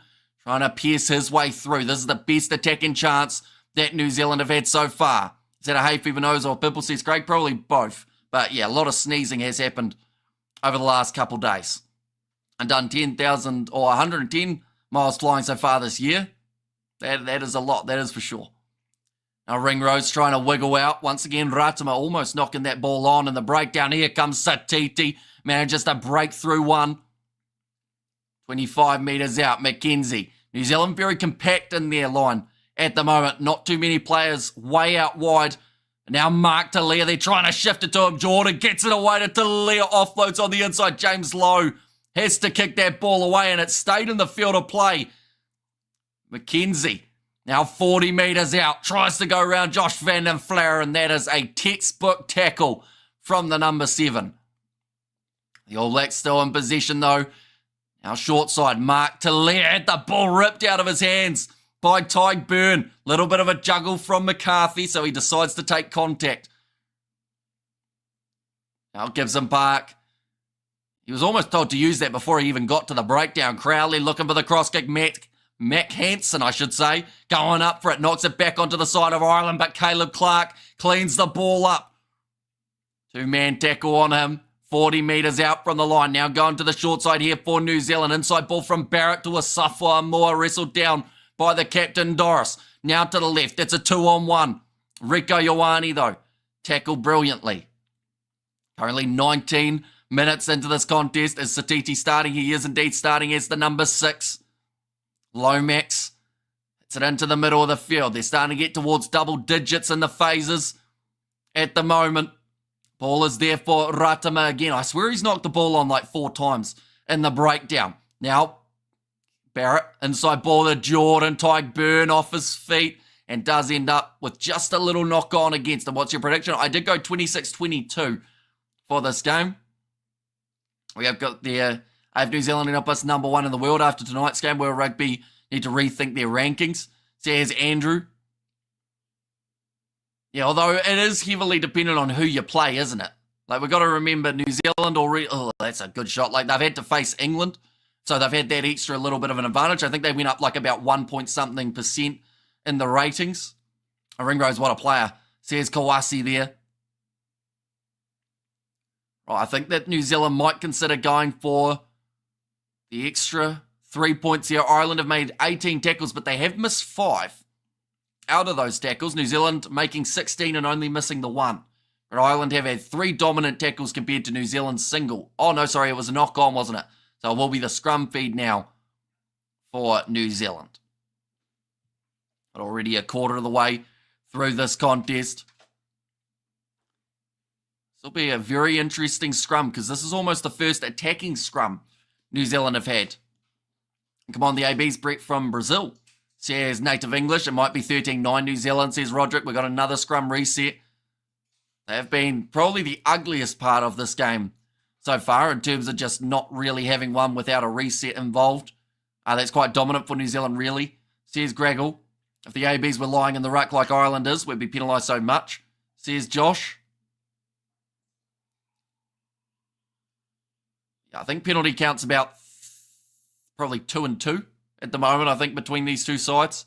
Seen a lot more knock-ons than penalties for the early stages. But by the looks of it, they have got McKenzie positioned directly behind the scrum. They've got Clark on the left, and then the rest of the All Blacks backline all out on the right, with Talia walking right next to that touchline. So perhaps they'll try something here. Cross kick, wide cutout pass. Probably not a wide cutout pass. That would be quite risky. Probably a intercept try on the cards if they were to do that. Cortez Ratama, that is the first really solid scrum that we've seen from both these sides in New Zealand. Have got a good shove in. Ratama now goes to Barrett. Quick hands there, knock on from Jordan. No, it's play on. So it's going to be McKenzie. Passes back. Ioane now knocks the ball on. And Josh Van den Fleur cleans it up for the Irish. That happens, or what happens in rankings this week really makes little difference. There are more games to be played. It's pointless to discuss in any depth. Yeah, it's definitely at the end of the November internationals that people will look at it a little bit more. Because, like you said, like there are so many things that can change. We could see an upset and a half. We could see New Zealand lose to Italy. We could see Ireland lose to Argentina or Fiji, and then that completely changes it as well. That's a beautiful pick and go from Jameson Gibson Park, but then throws it away to the All Blacks. Already under penalty advantage, though. No clear release going against New Zealand. Is it wet over there or something? It is slippery. The rain is falling. And yeah, just too many errors at the moment coming from New Zealand. Ireland have had their fair share of them as well. Ireland need to focus, says Bad Dragon. Come on, Ireland, says Barry O'Brien. We have got there, Mark Dilly is an awesome player, but his defence needs some work, says Kyron. And that is somewhere that Ireland will look to target. The fact that James Lowe will be the man running at him. I don't think we've seen Lowe with ball in hand other than when he's had to kick it away inside of his 22 as of yet. So I'll be very interested to see his first carry and how effective it is. Players need to stop, or should stop like Gregan. We can get a penalty in bad spots. Take the kick for touch, says Annoy. But Ireland throw the ball in. Nicely claimed by Tyg Byrne, now shifting away to the right. Jack Crowley to Aki in the middle of the field. Hangs on to it that time. Gibson Park, cross to Caelan Norris. Flat ball to Ringrose, who I don't think was anticipating it. Satiti over the ball and wins the penalty for New Zealand. As soon as he was locked in, he was going to be extremely hard to shift, the big man at 6. We have there Satiti with the turnover. Says Chuck T. What do you think of Ioane at 13? Our best 13 for sure. I feel he could be world's best winger. Should be in the records book by name. Remained at the wing on international stage. Yeah, see, that's one of those ones. I think that one with Ioane could be a winger and Savia could be a 7 are the two that have been debated the most for the All Blacks in recent times. And both of them probably have a different, like in terms of argument level, like they're both probably not bad ideas. That's a good flat run from Damian McKenzie. Now off to the left-hand side, Caleb Clark. The All Blacks are inside of the 22, and that is going to be for offside advantage. Now a Safwa Moore, only 10 metres out now. Chance for New Zealand to get the first try of this contest. They are as close to the line as any side has been throughout this game. Ratama goes across to Sam Kane, who takes contact and driven backwards by big Joe McCarthy.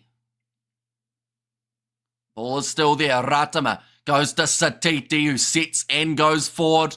Kalaha, he was over the ball, so they will go back for the original penalty. Now, this is an interesting one for New Zealand. Do they take the 3 and get the lead, or do you go the opposite approach and decide that you want to try and kick for the corner? We're currently 25 minutes through this game, ladies and gents. It's been a low-scoring one, but as to be expected when there is rain around. I think both of these sides, they're kicking for the corner here, New Zealand. They have decided to go big or go home, as Kerr has just said. 10 metres out from the line here. Has to be an accurate line out. Line out by the line, says on the right, and corner every time, man up, says Kerr. And take 3 or more, might miss the target, says Gregor. Now this one's going to be 10 metres out. I don't think McKenzie will be completely happy with his kick. Not getting it right into the corner. Native English has just donated $10 or 10 rand. It's not straight from a Moore. And, actually, very good point. If Ireland don't contest, it can't be not straight.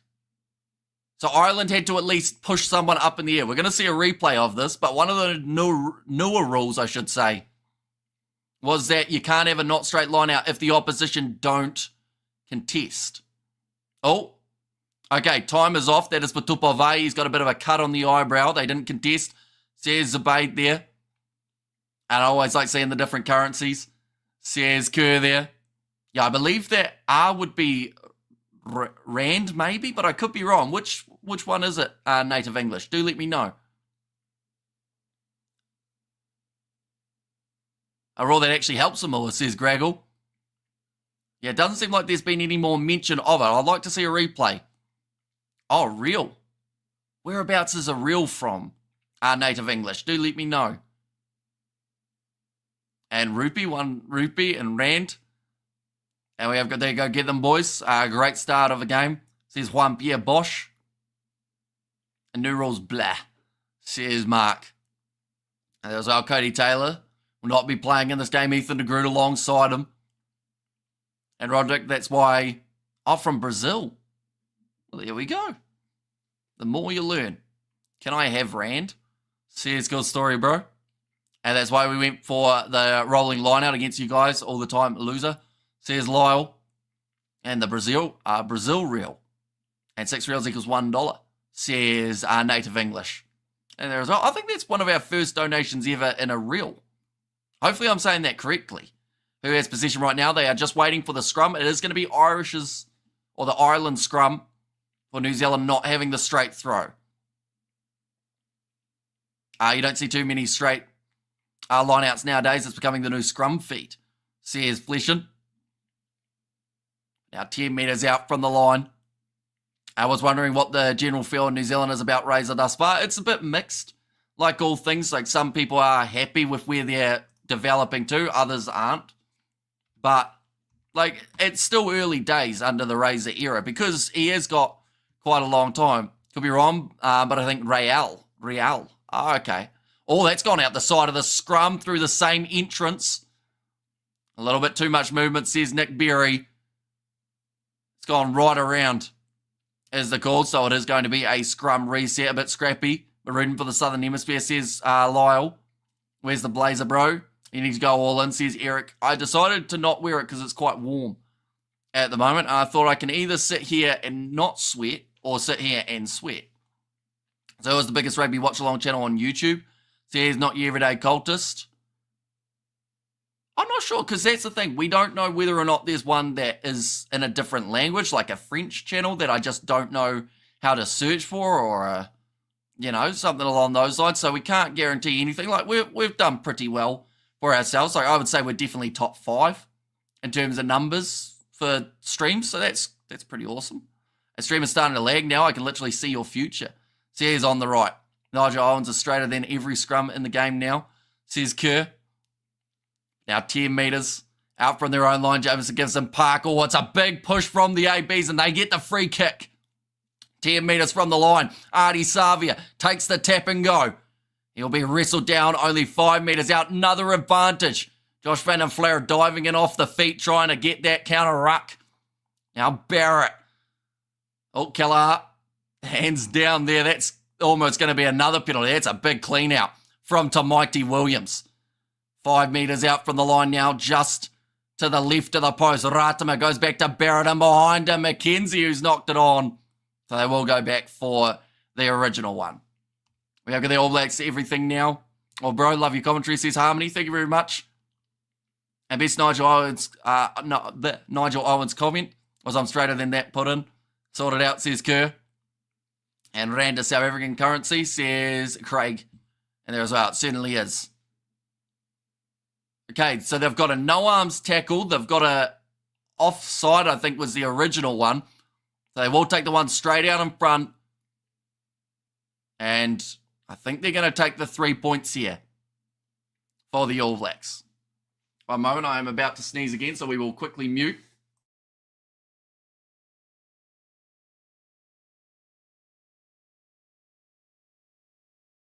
So McKenzie will line up for the 3 points. Ireland just asking questions about what they've been penalised for.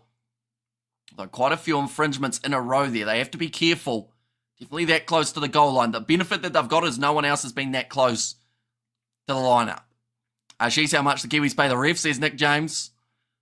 I mean, you can look at the last line out under the new guidelines and say maybe it was unfortunate for New Zealand, but it's one of those ones like there aren't going to be 100% of decisions that anyone in the world of rugby agrees with in terms of games. So you got to take the good with the bad. Ireland there, I think there was 2 or 3 penalties in a row that they were going to get penalised against. New Zealand, they've been penalised, I think, 3 times throughout this game as well. And this game doesn't live up to the expectations currently. Where's the crowd's energy? Well, it is hard to keep the energy when it's raining and you've got like 7 scrums in the first half. How's Amur going? His line out, it's been okay. Probably about 80% at the moment. About 4 from 5. Kick downfield from McKenzie. Now 40 metres out from their own line. Jack Crowley will put it high. And Will Jordan gets under that. Now Ratama back into the pocket. We'll find Geordie Barrett. He has got a long boot and he's tried the torpedo kick down the middle of the field. The back Hugo Keenan is there to clean up. Now kicked high again, James Lowe chasing after this one, bundling 40s. Miss McKenzie though, who did the spin and got it away to Jordan. Now 40 metres from their line, knock on from New Zealand again in the breakdown. Now, that's hit Caleb Clark's arm. Or in fact, it might have hit him in the elbow, so they haven't considered it as a deliberate knock on, I should say. Matt Hansen tries the chip, and they will go back for the scrum again. This game's getting scrappy, ladies and gents. Get Ratama off before he costs us points. When I was a kid, wingers threw the ball in. They need a backup, says Dino. Make this 3-point thing is so boring. Go for a try, man, says Ruan. And another error, says Graggle. Yeah, just mistakes coming thick and fast for these two sides. Seems scrappy, my bet is in danger. I think it might be, to be honest. Like, unless we see a late try here and a histamines work, take them early in the day because they take ages to work, and double the recommended dose if you're bad for hay fever, says Bro Repairs. Might have to give it a look. New Zealand is fatigue, or it looks like it, says Lawrence. I don't know about fatigue. I think it's just adapting to the conditions that both sides haven't really managed it that well as of yet, just because of the knock-ons and whatnot. Bowden Barrett and TJ both got their earpiece in, listening to, I believe that's the commentary that they play at the ground. It'll be boring conditions, probably tough. Yeah, like this game, in dry conditions, I think we would have seen a completely different match. But both of these sides now, they just have to make sure that they have adapted to it now. James Gibson Park goes off to the left-hand side. Hugo Keenan. First carry for him, I believe, in the 32 minutes that we've had so far. But quick hands, James Lowe regathers out on the wing. That is also his first carry. So maybe we're going to start to see the Irish start to move this ball around. New Zealand trying to counter-ruck, but Sam Cane, I believe, was in off his feet, and that will be the penalty against New Zealand. Ireland live in wet conditions. How wet is it? It's pretty damp at the moment. Jack Crowley, he's going to kick for the corner here as well. The Irish have decided that they want to go for that 5-metre line out. That one's gone out. This will be about the 10 metres or so that Asafa Moore was from the line. Hello, says Lyndon. Welcome in, Lyndon. If you are doing well, if you're excited for cricket today, I assume you are playing. And we have got their fair play to Ireland, says Graggle. And I put a bet on the All Blacks and points over 36. Might have screwed myself. Yeah, well, that's the thing. Like, the rain definitely has limited the amount of points we have seen in this game. But there is a big chance that Ireland, if they can get this line out right, they can find themselves on the board here. Going to be thrown into Caelan Doris and a well-set rolling maul. And it is not moving anywhere. It has stopped once. They have to use it now. Ronan Kellar goes across to Gibson Park. Rush defence from New Zealand. Little bit of a slip from Talia. And the ball has popped out on the side of Lomax.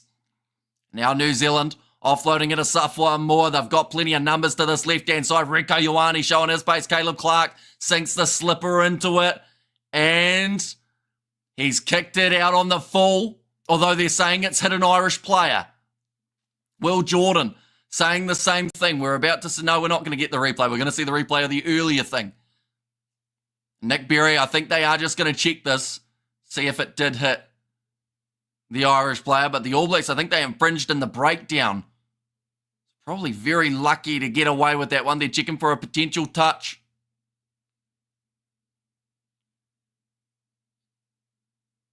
Okay, the line out is going to be where it was kicked to.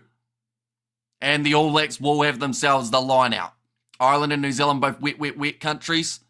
So no excuse for struggling in the rain. Should be second nature to them. Reasonable excuse for dry climate countries, but not these two.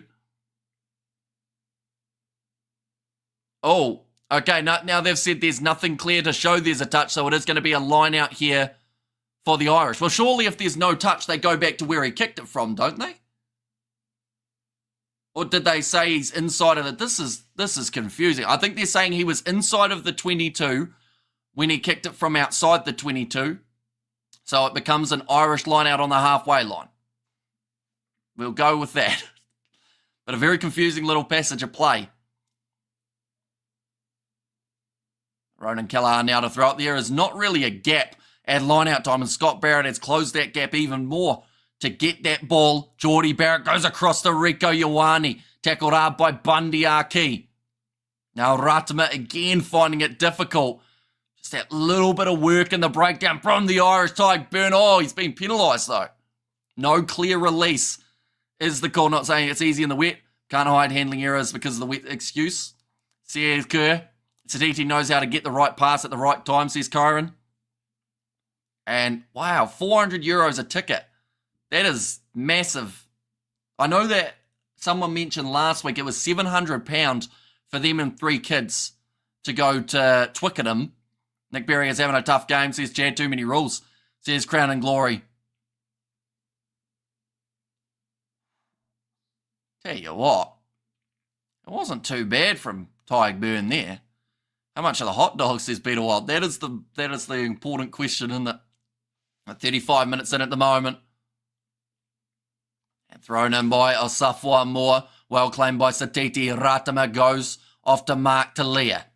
So Ratama hasn't really handled the wet conditions too well, that number 9 jersey. But like I said, Ireland are making it difficult for him. Oh, a little bit of a counter-ruck coming from the Irish, but they cannot quite get that ball. Ratama with the pick and go smash by James Ryan. Now Savia plays half, gets it away to Scott Barrett, who steps around his opposite number, Joe McCarthy. Caleb Clark, another pick and go. Few extra metres there. Hit hard on the ground was Andrew Porter. Savia tries to shuffle through. Ronan Kellar on the... No, he didn't have the ball. Popped out the back door. Now Satiti again. Off to the left-hand side. Scott Barrett tackled. And there's another advantage for James Ryan not rolling away quick enough. That is one thing Ireland have got slightly wrong in this game, is they've committed too quickly, and then from there they haven't allowed their player to get out of that breakdowner, so they are going back for the original penalty. Where's Mark Lee? He has been about in this one. Where were you last week when we played Waimea? I was playing second grade.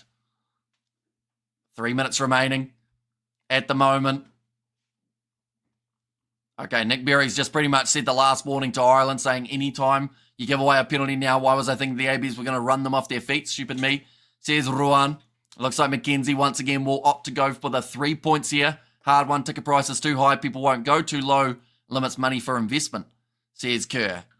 And yeah, it is about finding that happy medium, isn't it? Because I don't see too many empty seats in the Aviva. So while they can sell out grounds for massive prices, they will continue to have them and keep on upping it as well. Paul South African performance today in the cricket. What's with the tie, says EJ.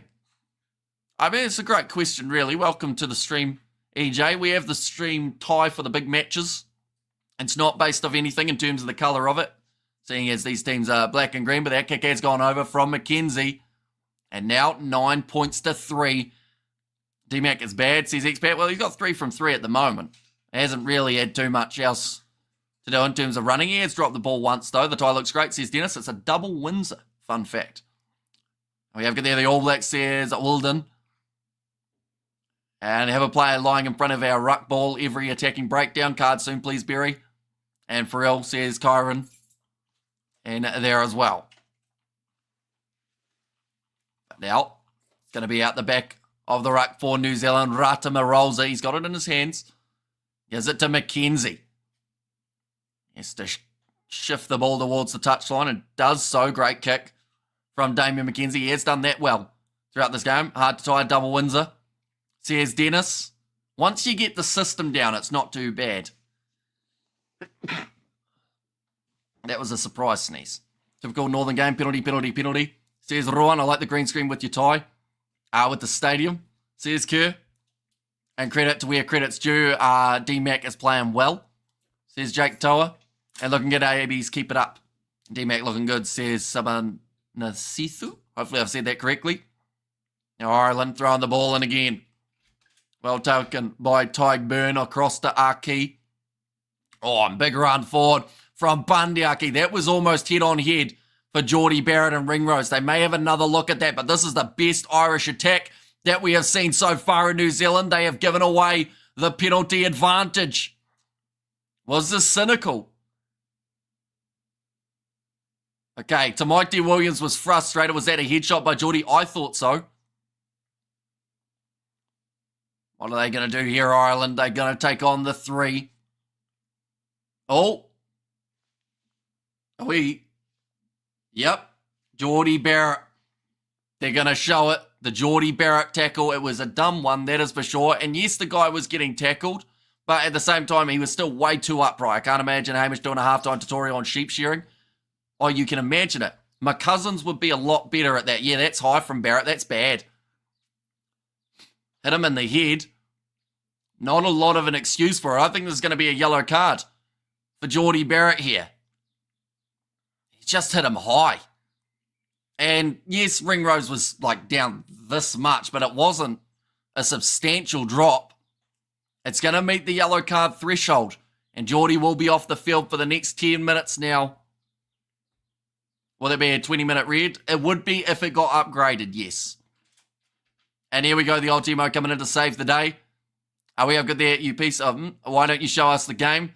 We want to watch for ourselves. You feel big and important having to narrate to us.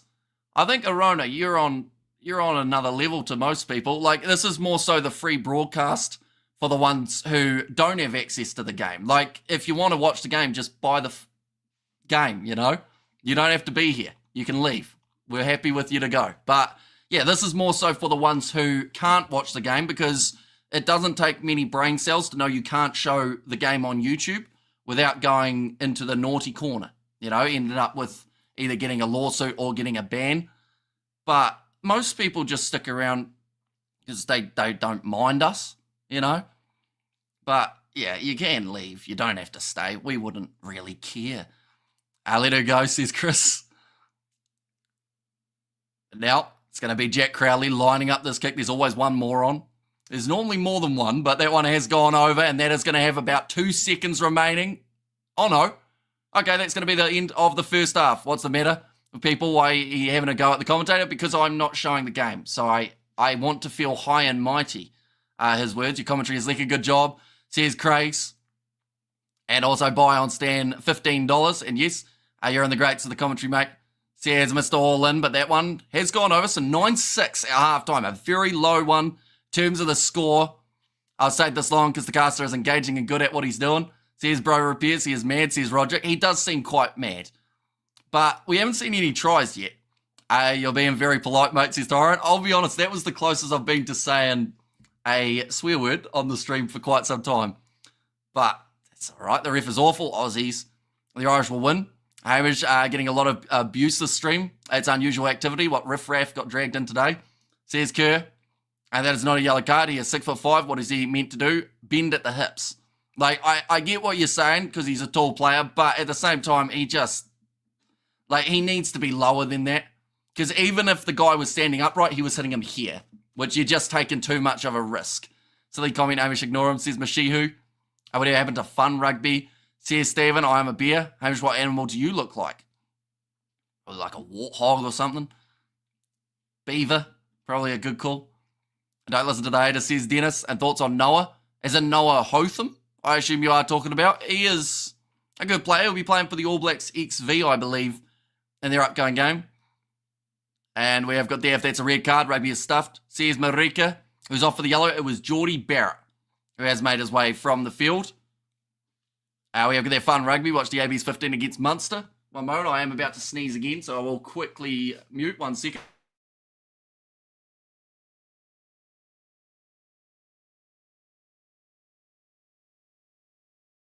We are good. I was about to sneeze for a second time, but I held it back. A very good commentary. We have got to remember when Aaron Smith got a yellow card in the Rugby World Cup 2023. There were quite a few yellow and red cards for the All Blacks throughout that one. Well done that you respond publicly to all the many comments made by rude fellows, says Robert. I feel like the tackle from Tupavai played a role in that tackle. It did a little bit, and I feel like that might be the factor that makes it only a yellow card rather than a red. But you're also in that scenario of, like, it just does need to dip a little bit more. Geordie Barrett. One moment, we will go like this. There we go, and here we go again. Leave the ref alone. Nose is red. Yeah. I've probably sneezed about 7 times already on this stream. So, Yeah, we'll see how it goes in the second half. Do you play rugby? I do not. No, I used to, but gave it up. I was pretty much out on the wing for the whole season, and because our first five and our halfback, their dads were the coaches, they just told them not to pass it out wide, run a dip down. Says Jake Toller, he did a little bit, but Geordie Barrett still came up from a lower angle vertically, like a little bit of that. You know, like he's on a little trampoline. So that makes it tricky for him. And I feel like he probably, like, it should only be a yellow, I would say. I take a drink every time Hamish sneezes. You'd be completely passed out by the end of the game, I'd say. Although I might be underestimating some of you guys in terms of your drinking ability. I play rugby on the Xbox, says Cited. A little bit of that. So if he's getting a red card, then it's 14 on 15. It will be for the next, I think it's 10 minutes after that yellow card is over. And it's 20 minutes worth, and then someone else can go on. We have got there, Hamish, where's the Spates? The Spates is nowhere to be seen at this point, I will mention. Relax with the stupid comments, you knows won't last, says Anthony. And we have got there, where are you from? I am from New Zealand. Where you stream from? I am in New Zealand. Enrico Ioane needs to go back on the left wing and just make it a yellow and get on with it, says Crown and Glory. And there as well. And hello, Hamish, says Eric. Welcome in. If you are keeping well. But yeah, do let me know, ladies and gents. First half, little bit, I will say, it's a bit anticlimactic, but not so much in the regard of, like, I think we expected to see at least one try in this game. And New Zealand got close, but then so did Ireland. They were only about 10 metres out from the line. You look like Rudolph the Red-Nosed Reindeer Man. At least we're getting close to Christmas. If it was like maybe February, it would look a bit weird. No way. There could be a red, surely, says Greg Paul. Yeah, I would be surprised if it's upgraded. You're in Auckland? Nah, South Island of New Zealand. And colour me shocked, says Dennis. And thanks for the great commentary as usual, says Lully. Because that's the thing, the second half, right? We've only got 3 points separating these two sides. And you're in the scenario of, I do think this is going to be a very close finish. Maybe it's not going to be as high scoring as people first anticipated, but that doesn't mean that this one isn't going to go down to the last maybe 5 to 10 minutes. First half was rubbish, just say it, Hamish. The scrums did ruin it a little bit in terms of, like, it was still an entertaining half between the sides, because when it is that close, you know it's just very close to, you know, something's going to happen. But, you know, the weather hasn't helped overall, and it'll just be interesting to see how it ends up going. Yellow, not red, says Christian there, and Kane missed that tackle on Aki, which led to that break. And we have got there, are you a commentator or journalist by profession? Says Albert, I am not, no. So I'm a builder normally during the week. You don't get a better example of good Kiwi lad than Hamish. Great commentary, says Avniox. Thank you very much. I'd love to see New Zealand take advantage of their set-piece advantage. Well, that's the thing. Ireland have given away a few penalties just out from their line. So Nick Berry has warned them. I feel like New Zealand fall into the same boat, though, of any more infringements just out from the try line, and someone's going to go to the bin. Ratama is a liability. I actually, like, normally I would say, yeah, maybe, like, he's all right, but he has been a bit shaky in this game. But I also do think that Ireland deserve a little bit of credit in that regard, because they've been able to cause disruption. Not, like, that's the thing. As soon as I say that, some people are like, oh, you're saying they're cheating, but not by any means. I'm saying anytime we've seen a breakdown where Ratama's there early, we see one of the Irish forwards just get that little bit of a push in. Nothing illegal about it, just to disrupt him. And he doesn't seem to be handling it very well. And I feel like that's one of those ones that it's a subtle little thing that it seems like he's taking too long to get the ball out. But in each breakdown that it's taken a little bit longer, a lot of the time there's either an Irish lock or a loose forward just pushing on it or pulling a forward out of the way so that Ratama hesitates a little bit. But I do think that in the second half they have to try and control that a little bit more, because if they can get some sort of ruck dominance, that is where we could see either of these sides really run away with this game. Maybe his forwards need to protect the ball for him. Says Dino, exactly right. They're getting pushed around and shaken up a little bit in this game. Not like in a serious, like, shaking stage, but just enough to get them off balance that then makes Ratama go, oh, are we losing this? Am I supposed to pick that one up? It's another one of those classic Ireland versus New Zealand games. No tries, only penalties. Says Xavier. You're a builder, mate. That's sick. Anything you specialise in? Not really, to be honest. Like, I'm only part-time most of the time. But just the easy stuff. Fences and whatnot. Bit of housing. Ambrosio, the game, says Selma. The game is currently at halftime, but due to licensing, any match footage or audio would get us taken straight off YouTube. Now, I will mention we did set our little goal thingy up at halftime, but I don't know whether or not it is working, seeing as it's a new update. We did do it on the England match as well. What would your message be to the Kiwi boys? Well, I think it's just don't panic. Really, like, it's one of those situations that Ireland, credit where credit is due. They've been very strong in those breakdowns, and they've been very close to getting a couple extra penalties in their favour as well. But the biggest thing that New Zealand can take out of that half is they didn't concede a try, and they were close. But it's going to be interesting for the second half. Are you all right about Quagga starting? I actually got a lot of hate comments about picking Quagga in the starting lineup. In fact, I got quite a few hate comments for a couple of the other ones as well. Luckily, YouTube hide most of them, but like I still see them, of course. But yeah, like some people really got fired up about me putting Quagga in for his 50th. They said that, well, they called me many names, that is for sure. So I'm kind of glad that it happened. But at the same time, yeah, there were some interesting ones. I wouldn't have the patience to explain constantly why I can't show the game. There's Roderick. And that's the thing, like some people will say to put it up down the bottom of the screen, have it coming across, but that actually gets more people talking. Surely with 1K people on here, we can hit this goal. 15 people to show support to help this gentleman help us. Says Q there. Thank you very much, mate. Greatly appreciated for your generosity. It's only got 8 minutes 40 remaining of the time. We have got there, how are you, Hamish Despatrick? I'm doing very well, excited for the second half. I do think it's going to be the better of the two, and that's mainly because I don't think it can get too much worse than that first half. It was very stop-start. You think Finau should start over Sam Cane? That's another one that I got a lot of criticism for. I put Finau, Savia, and Satiti as my loose forward trio, but I honestly think Finau's physicality is something New Zealand have needed for this game. Sam Cane, he's been trying a lot, but he's given away, I think, 2 advantages and hasn't really found his rhythm, but these are the benches for this game. I do think we'll see Roygar come on relatively early, same with Patrick Tuipulotu, but the problem with bringing on Patrick Tuipulotu is you've got to sacrifice Vai, who actually hasn't had a bad game. He's actually been quite solid compared to last week. Sorry, was not listening. What's the goal? It is, I think they're the teal donations. YouTube have added a thing how you can add like donation goals and whatnot. So I think it's for every teal donation, it puts it towards the target. And then if the target's hit, it does a big thing in the chat, I believe, is what happened last week.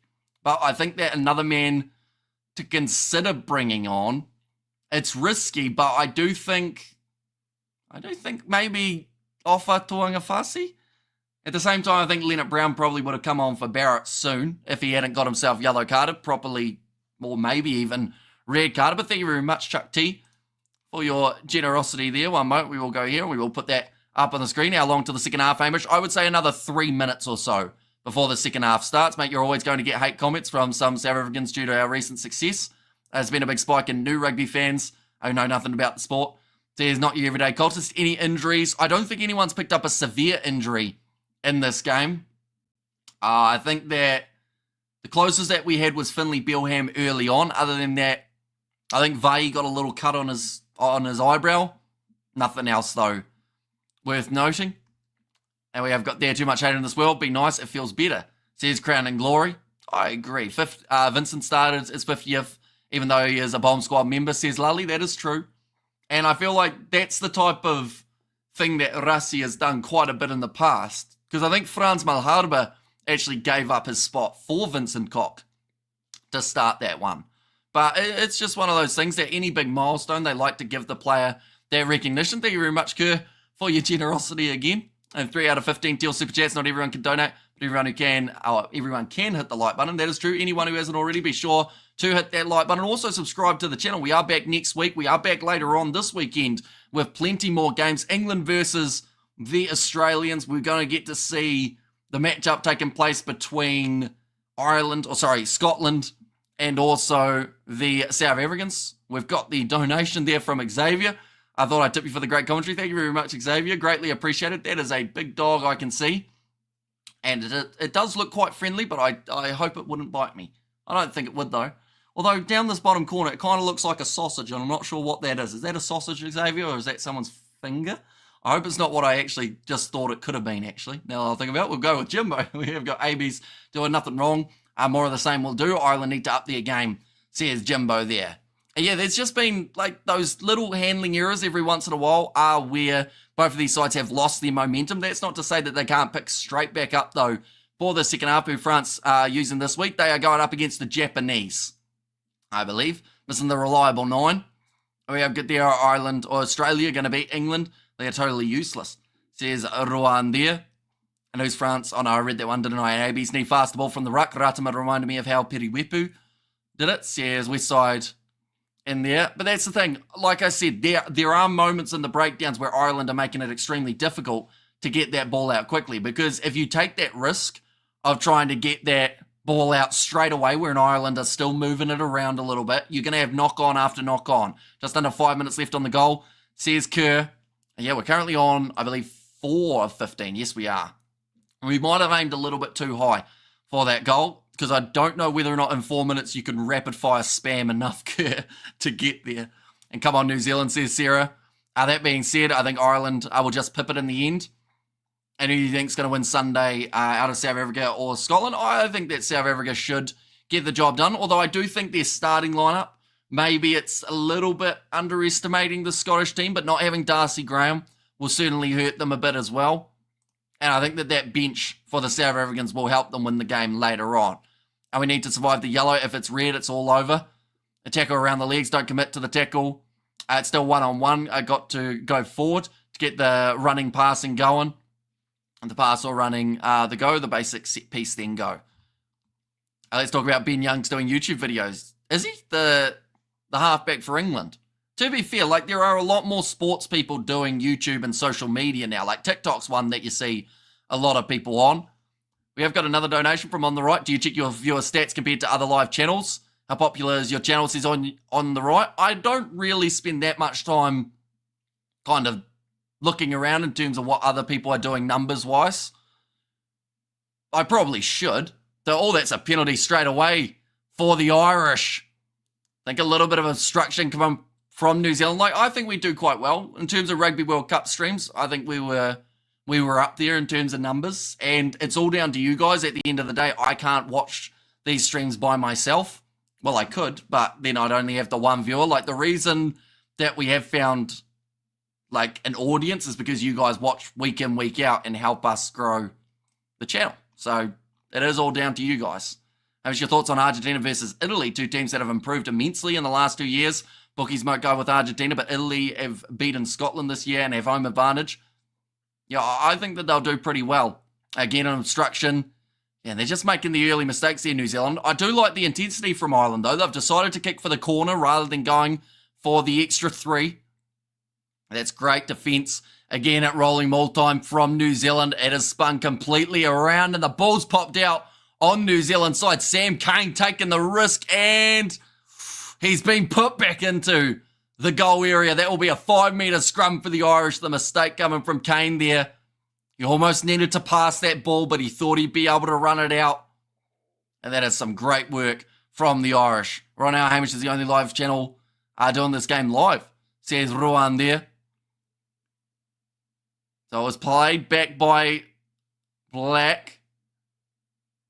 Bundyaki just keeps him up. That knee was down of Cane, which normally brings a release, but because he was able to pick him back up, it meant that it was going to be pushed back in.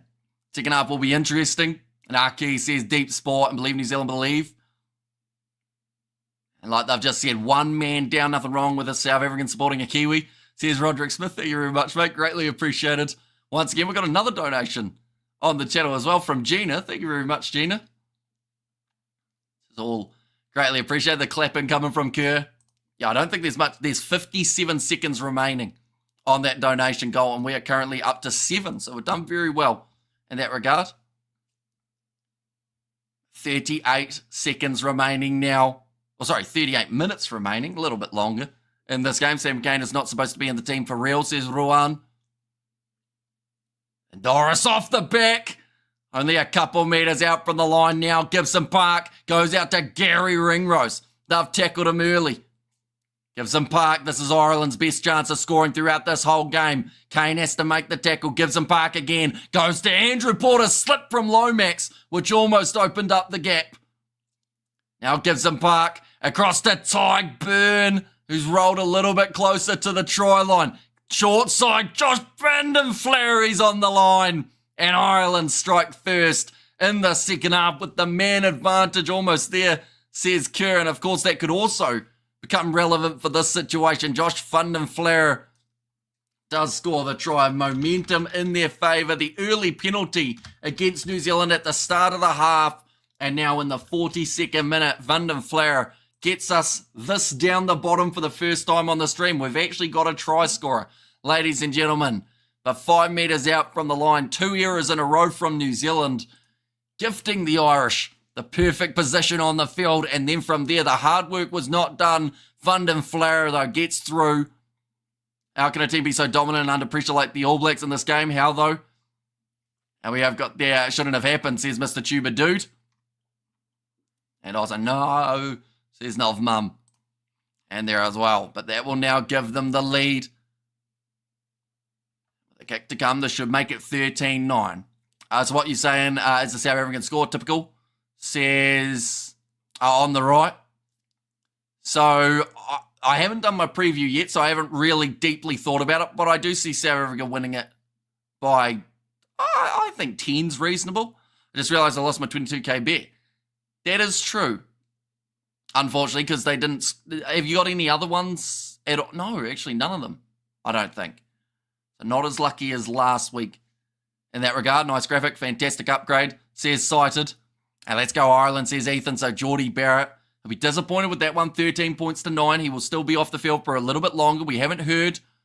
I think they actually have said that it's just going to be the yellow.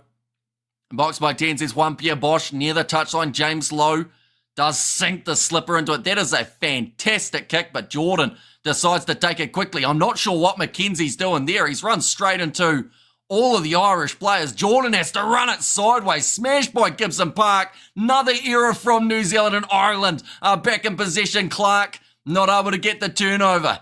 3 big mistakes from New Zealand already this half. They're about to concede again. Josh Flair only 10 metres out. Now, good low tackle made from Mighty Williams, and New Zealand get the penalty. But once again, some really bad decision-making from the All Blacks early on in this half, and Ireland have come out like a house on fire for the second 40 minutes. And best team will win, says Julian Moses. AB's got lucky there, very lucky. Why is Peter Feder not getting a chance? D-Mac are causing their own issues, says Cameron K, and AB's lucky there. I'm scared. Amish says, cool story, bro. Yeah, big shot coming in from Jameson, Gibson Park. McKenzie kicks the ball into touch. Think I'm going to quit watching rugby for a few years until refereeing comes up to pass. Says it is what it is. And as McKenzie concussed, says Mr. Tuba Dude, yeah, I'm not too sure what the choice was there. I feel like in that case, if they were going to go quickly, the best case scenario for McKenzie was just to boot it way downfield.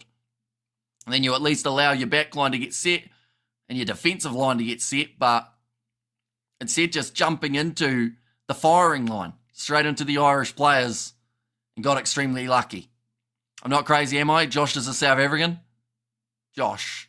Who's Josh? Oh, Josh Flair. I think he's Dutch originally by origin, if I'm correct there. But of course, Ireland, born and raised, I want to say. Did they pay McKenzie to lose this game? Here's Cameron K. Now McKenzie kicks it up high. Mark Talia tries to slap it back, but James Lowe, great under the high ball. Wallace Satiti can't quite get that turnover that he was after. New Zealand still down a man. That's a big shot coming in from Osafwa Moore, and he wins the penalty for New Zealand. Kane not playing good. Needs to be subbed, says Mashihu there.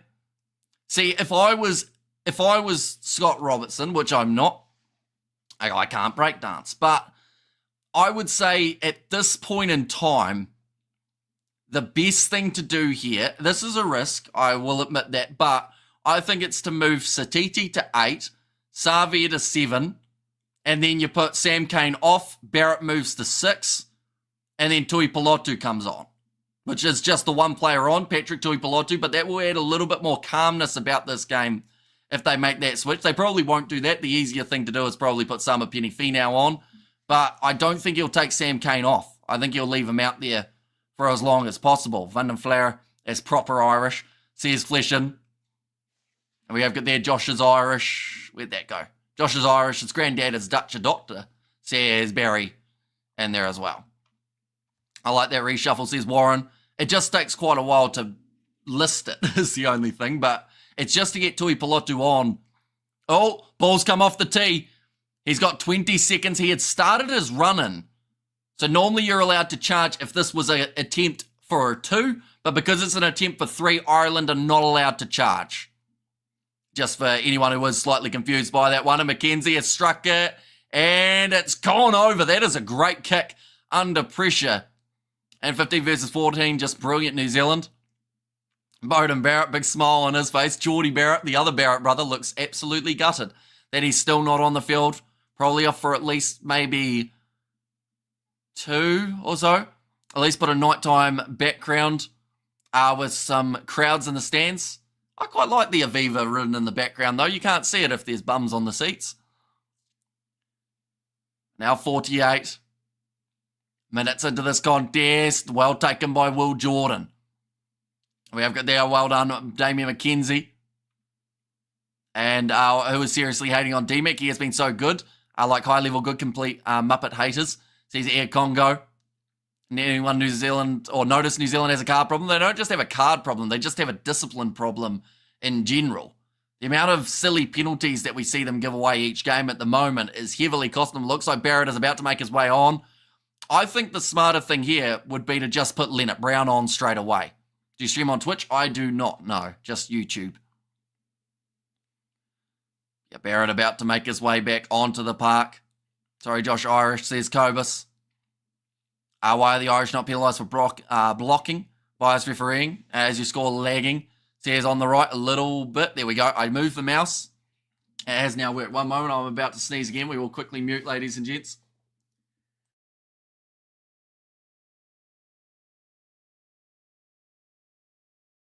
We are good. But the line out is successful for the Irish. Bundyaki on the halfway line. Running forward. Nicely done. To make those few extra metres. Jameson Gibson Park goes back across there. Caelan Norris finds McCarthy, who has dropped the ball. Great pickup from Tupavai. Oh, McCarthy's hurt here. I don't know what I'm not sure what he's doing. I think that's the dance you do when you've got a sore shoulder. Unless it was a head knock, but he was kind of doing the, the spider, how you're trying to get all your limbs underneath you. The old rules of MMA, that would be a grounded opponent. And he is still grounded. Joe McCarthy. Hopefully he will be all right. Currently on the halfway line. Sort that sneezing out, please, says Stephen. Yeah, I hope I can. And that's going to be a knock-on from New Zealand on the halfway line. Right, Roygaard is coming on as well at the same time as Geordie Barrett. So that will be for Cortez Aratame. He will be taken from the field. Have you got a cat problem? No, my cat's dead, sadly. But not like recently, from a while ago. I thank you, Damien McKenzie. You did it. And another era, says Graggle, but Cam Roygaard now, can he be the X-Factor that they need for this final 30 minutes? I know Ratama, he will be very disappointed with his game out there. But like I said, Ireland have made it ugly for him. And I feel like Cam Roygaard might end up with that same exact scenario. Cam, don't let us down, a dead cat. Seems like a problem to me. Says on the right, you can pass as Santa Claus.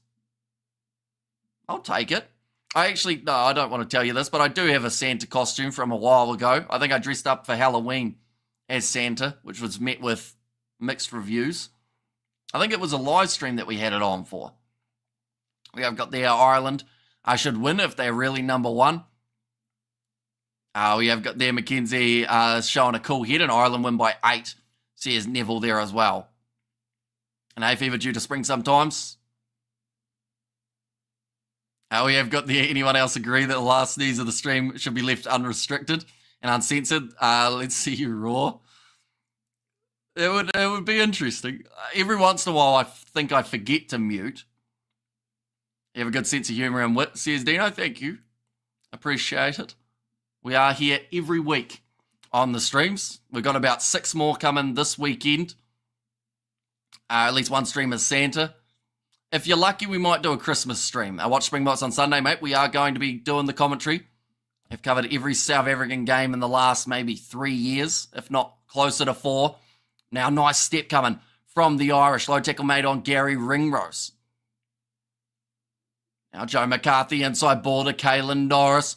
Roigard thought about getting in there, looking for a turnover. Drop ball from Crowley. Just those simple handling errors for these two sides at the moment have made this extremely stop-start. Rudolph the Red-Nosed Reindeer. We're getting right into the Christmas spirit. We're a little bit early, but not as early as they normally set up the decorations and whatnot, so we're good. It is allowed. Why not Christmas stream? Says Lucas Plays. We've done a 26th of December, I think.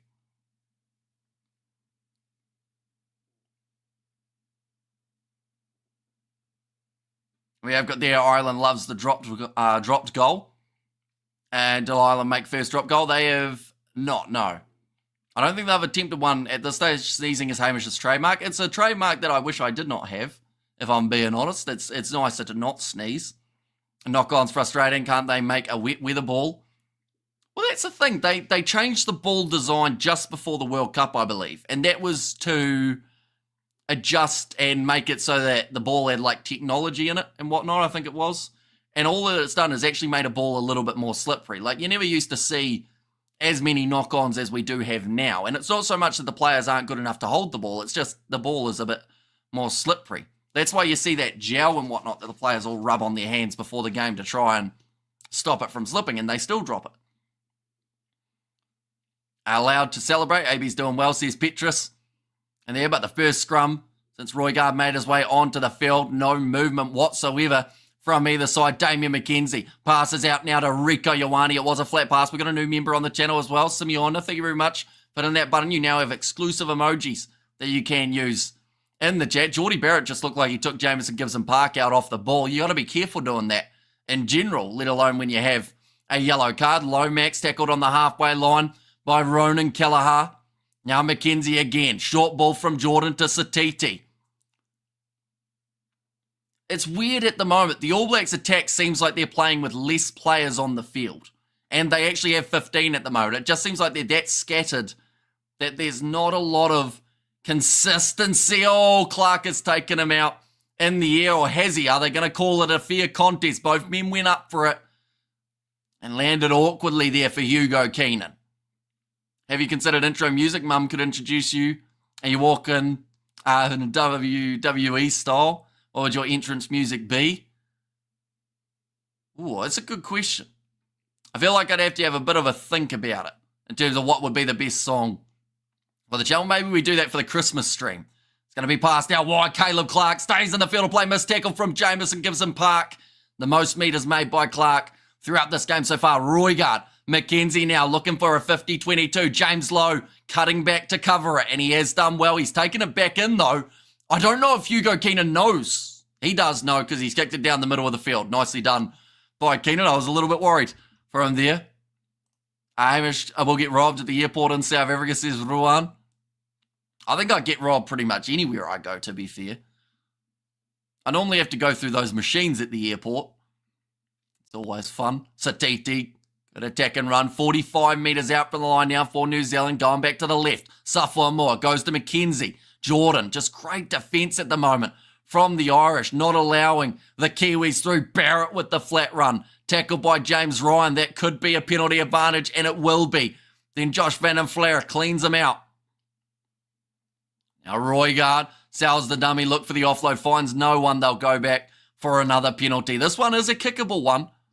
Probably going to be about, I want to say, 46 metres out in front. McKenzie didn't get the cleanest strike on the last one, mainly because the ball did fall off the tee, so he slightly had to rush his rhythm. How many minutes left? Currently 25 minutes remaining, almost 24, but we're about to see some Irish players make their way off the bench. Ian Henderson, the most experienced of the three, making his way on alongside, it looks like, Frawley I'm curious if this changes the goal tracker or not after time ended. Says Kerr. I'm not sure. Did it change it? It's got 8 out of 15. I remember we were on 7 out of 15, but I'm not sure if we were already on 8. So I'm not too sure. I should have been paying more attention, I think. Mackenzie will kick for the post again, though. New Zealand currently 4 from 4. And go the All Blacks, says Lucas. And Sydney, Australia listening. Thanks again, Hamish, says Peter. Thank you very much for tuning in. Nice early morning start for yourself. Are you going to be getting up for Australia versus England, Peter? Doesn't curiosity satisfied, says Kerr. Now 20 seconds left on the shot clock. Wants to get it over. He's bringing it round, and he's hit the post just like George Ford. And now Jamison Gibson-Parky will be able to boot this one downfield. Hasn't found touch with it. Counter-attacking chance here for New Zealand. Mark Talia, almost his first run of the day. Hasn't managed to slip through one, but he has dropped the ball as it slips through his fingers. And Ireland have got themselves another scrum. The game changer at the moment for the Irish is Jamison Gibson-Park. He has made some great tackles throughout this one. Are you wearing pants for this match, says Peter? I certainly am. Although they're kind of green, so you won't... Well, you probably can see them. But, yeah, I have got pants on to answer your question. It sounded like the more that I talked about it, the more it seemed like I was lying. But I do have them. WTF, says Mr. Tuba Dude. Yeah, just unfortunate for Mackenzie not quite bringing it round enough. Why go with the 3? So much time left in the half. It would have given them the lead. They would have been up 15 points to 13. So I can understand why they did it. Definitely because at line-out time, the last time they went for the corner, they got it wrong and they didn't get any points. But then in this case, they got it wrong, so they didn't get any points anyway. But Rob Herring also onto the field. Frawley has made his way out there, the drop goal specialist. And Tom O'Toole also making his way on. Now, New Zealand, if the trend continues like they have in every other game, they will use their subs very late. These 3 points are so boring. Why don't they back themselves for the try, says Ruan? Because they tried it in the first half and the kick was, or the throw was wonky. So they thought that they'd take the easy 3. Looks like New Zealand have made one change though. That is Tui Pelotu onto the field for Tupovai. Now I do think the next player to go needs to be Sam Cane, and I know that sounds critical and sometimes it seems like it's just for fun to hate on that man a little bit, but overall he just hasn't found his rhythm in this game. Sorry, they are called trousers, says Fleshin. Yeah, pants is like underwear, isn't it? Watch the oldest, funniest rugby vids yesterday. Penalty kick hit left post, right post, the crossbar and went over, says Peter Wild. Ball's fed in by Jamison Gibson-Park. New Zealand trying to stay solid, and they have done. Gibson-Park back across there into the middle of the field. Frawley sells the dummy. Already trying to bust through Hugo Keenan. They've said it's gone backwards, but very close to another knock-on coming in this game. We have got their green pants, Irish supporter. Shame on you, says Chuck. I have got black socks. No, I don't. Oh, yeah, a little bit of black on the socks, though, so that kind of counts, doesn't it? And cheering live worldwide, says Peter, little chipped in behind. Well taken by Will Jordan. Handles the pressure and now starts to run it back. And again, the first man to make the tackle is Jamison Gibson-Park. He has been everywhere for the Irish. Rush the fence from Frawley. Doesn't work out. So TT steps and he sits down Caelan Doris. I think that could be a head knock for him. Doesn't look like he's getting up too quickly there, Doris. Would you agree both of these teams are underperforming today? I would, yeah. Caelan Doris is not good here. Oh, foot trip from Gary Ringrose on Kieran Frawley. A little bit of a counter-ruck coming from New Zealand, but the ball is still there for Ireland. And they're going to stop for Caelan Doris. He did look like he was rattled after eating, I think it was the arm of Wallace Atiti. Now, I may just check this to see if there was a forearm involved, though, just to make sure that there wasn't any foul play in it. Sam being too slow all season, young man's game, use them, says Ian Rhodes. We're going to see the replay here, are we? Well, Jordan, he's done very well to take that ball, and he had to, because if he hadn't caught it, it could have been a whole different story. Please don't be another card, says Warren. Yeah, I don't think it was cynical at all. I will mention they normally just do check it. Here it is. Yeah, no. Oh, it's actually Tom O'Toole. My apologies. He just ended up eating the hip They've given the thumbs up, but he has to go off. He's been held up by 2 medics. Even forearm Mo'unga to the face and got away with it. Is a foot trip even legal? It is if it's your teammate who does it. You kind of got him with the sliding tackle. Is this live? It certainly is. Currently 59 minutes in. Tom O'Toole, that was one of the shortest times on the field for an Irish player. Looks like Tamaiti Williams giving him a handshake as well, just checking in on him. Some nice sportsmanship shown from the big man. If Ireland play like this, they will be finishing mid-table in the Six Nations. I'm sure they will sort themselves out, but amazingly bad today. And that's the thing. They haven't played for a little while as Ireland. And like they had moments like this up against South Africa in the very first game. And then the second game, you know, they did look a lot sharper. So I think that next week, I think it's going to be Ireland versus Argentina. We will see a lot better performance from the Irish there. Ofatoanga Fasi and Pasilio Tosi have both made their way onto the field as well. No switches in the All Blacks backline with the exception of Cam Roigard at this point. We have got their, no one hates them, it's the fans that are annoying, says Chuck T.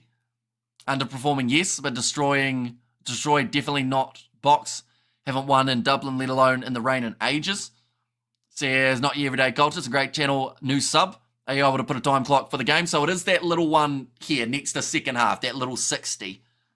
It's quite small, but every once in a while it will up. Oh, there we go. It's up to 61, although the game is still under 60 minutes is the thing. We've tried to get the ones that do the software in terms of like the actual company that run the editing or the streaming software to consider adding a timer, but they just don't, sadly. That's going to be a penalty now. Scrum angling in the tight head.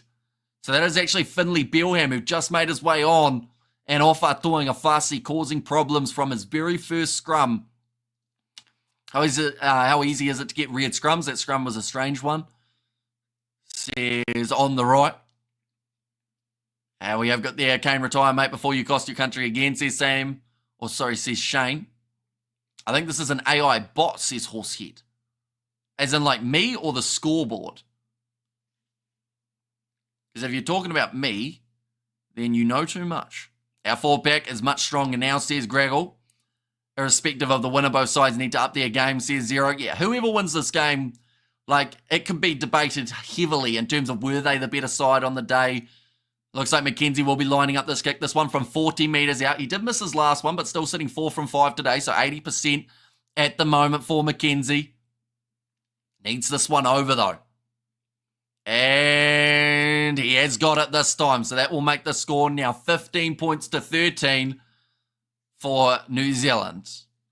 Rivalry has made some shocking decisions, says Ryan James. I would agree. I think that he hasn't been on his A game, Nick Berry. Well, he possibly has. He's just normally a little bit inconsistent. If Hamish is an AI bot, then that would explain the half beard. That is harsh, Grant. That is. BS call, says Jimbo. That's the start, says Graggle. Going to be kicked off by the Irish. The last time that this happened, though, was the start of the half, and New Zealand made a massive error with it, but Geordie Barrett taking that one well.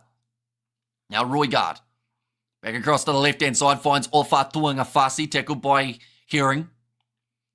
Now, Roigard fires it back into the pocket to Damien McKenzie, who will kick this one up high.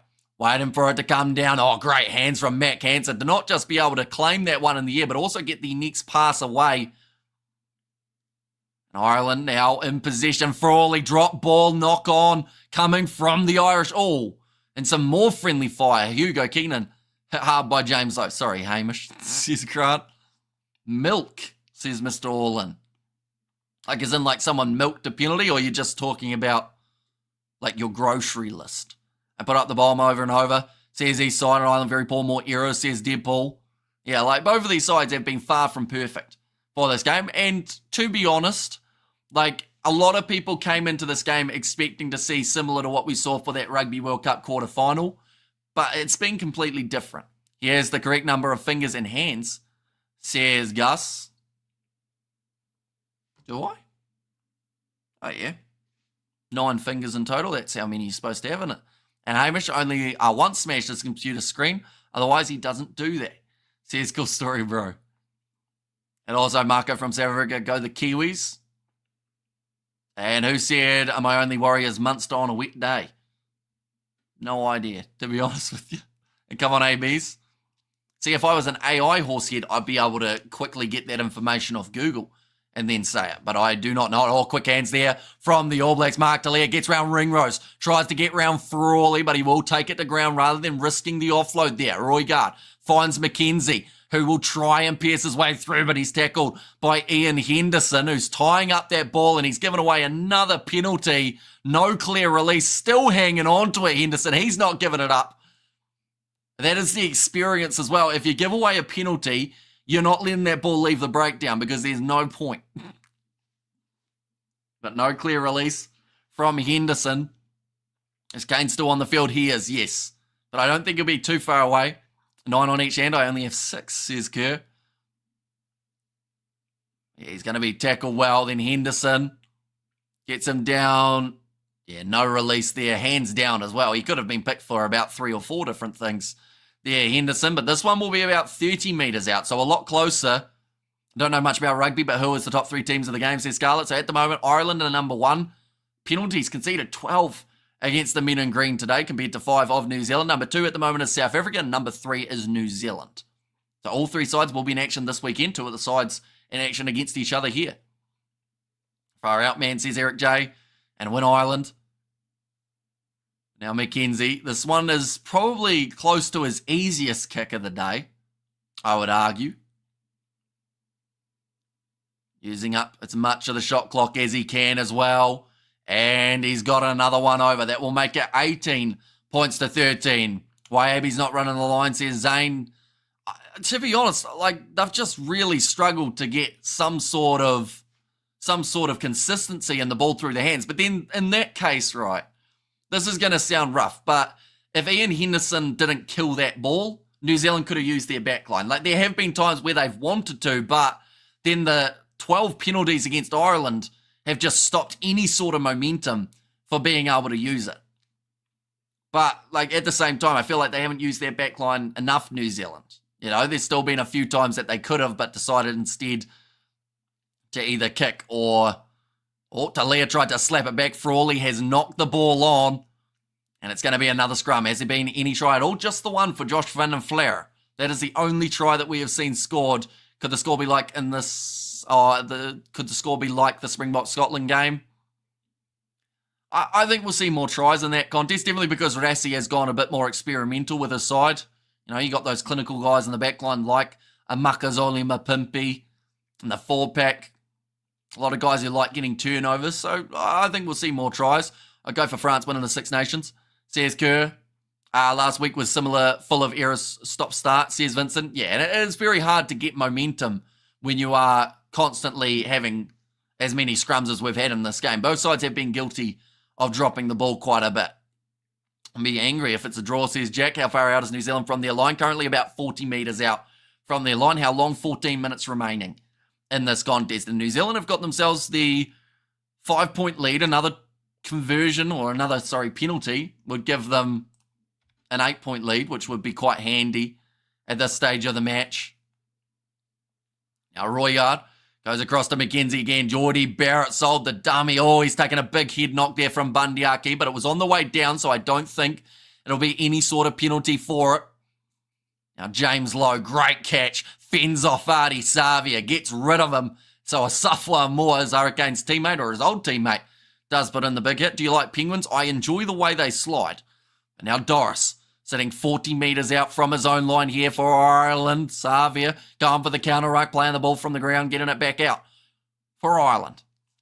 Now Will Jordan, he wasn't completely committing to that one. Geordie Barrett goes through, tries to step, flicks it off to Tatiti. And now the All Blacks 30 metres from the line. This is their best chance. Will Jordan trying to find the gap, but again it's Jamison Gibson Park who makes the tackle. Manages to find the offload to Ioane. Now Sam Cane, short ball, 2-man tackle on Satiti. He set him up big time there. Now Roigard again goes back to Tuonga Fussy. Barrett starting to get some space on the outside. Savia pins his ears back, goes to Talia. He finished one similar last week, and that is a brilliant tackle from Hugo Keenan. New Zealand 5 metres out from the line. McKenzie now with the wide cutout pass, bounce to Satiti, bounce pass to Amor, pass to Jordan. That does not bounce. And that is going to be the try to Will Jordan. Worst ref for this game, says Unts in there, but they have finally broken through. There were a couple interesting moments in that build-up. I don't necessarily think Jordan was completely trying to contest for that ball. But it's 37th international try now. New Zealand up by 10 with a kick to come. And one more try would be completely substantial when it comes to the world rankings.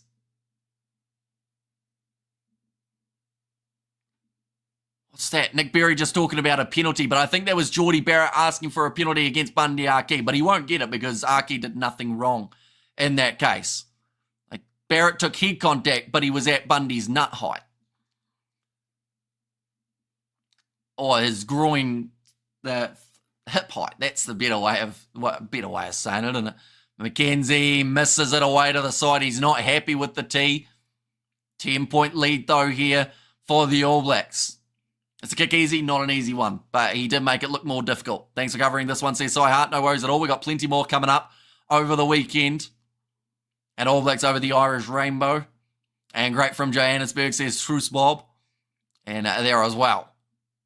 But now 11 minutes left on the clock here for New Zealand. After this game, it's New Zealand number 1. It depends on how much they win this game by. So what we're going to do is we're going to get the rugby rankings calculator out. But for now, we'll wait for the next stoppage and then we'll do some maths. Leading 10 points with 10 minutes to go. And it's a very handy one to have. Definitely because we know the Irish, they've got the drop kick in the arsenal. Also, the ability to score quite quickly. Nutters out in the universe now, says Dino. Kick downfield from New Zealand. Frawley again has dropped the ball. Just 2 quick errors in a row from that man since making his way onto the field. It hurts big time. So currently New Zealand, they are sitting. Yeah, so if they get the win by 16, in fact. 15 wouldn't quite do it. They have to win by 16 points, they would move to number 1 in the world. But Ireland, if they are less than 15 points down, they would still have number 1. South Africa, though, they still have their game later on in the weekend, and they can get 0.69, so they can actually go to number 1 with New Zealand in second. If that is the case. Shows you how lucky Irish were in South Africa. Maybe you could be right. You may think with his nuts, says Neville. And Irish number 22 is making mistakes under pressure. He's on the right, but Caleb Clark will make his way from the field now. Up by 10 with a scrum in hand. Really, Hamish, I thought New Zealand would go second. They do if they don't win by 15. So the way that it currently sits, by 16. So, yeah, currently New Zealand are second in the world rankings currently at this very moment. But, of course, the game has to conclude. They're second and South Africa are first. And Ireland is always number 1. Says Horsehead. Anton Leonard-Brown here has come on for Caleb Clark. Doable, says Lucas.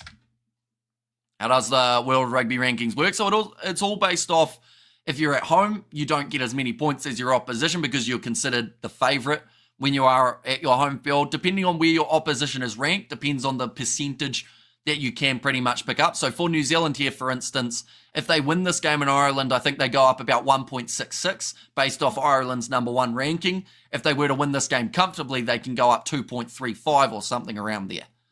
So if you win comfortably away from home, you're doing very well. But now the scrum has finally taken place. Geordie Barrett with the flat run there. Josh Van den Flair trying to get the turnover, was unable to do so. Roygaard now goes across to Savia. Don't worry about the rankings, just score the bloody game. Well, there was a bloody break, Phillip. So we had to wait for the scrum to take place. But now the ball has popped out the back. Roygaard didn't see it. That's another knock on, though, from the Irish.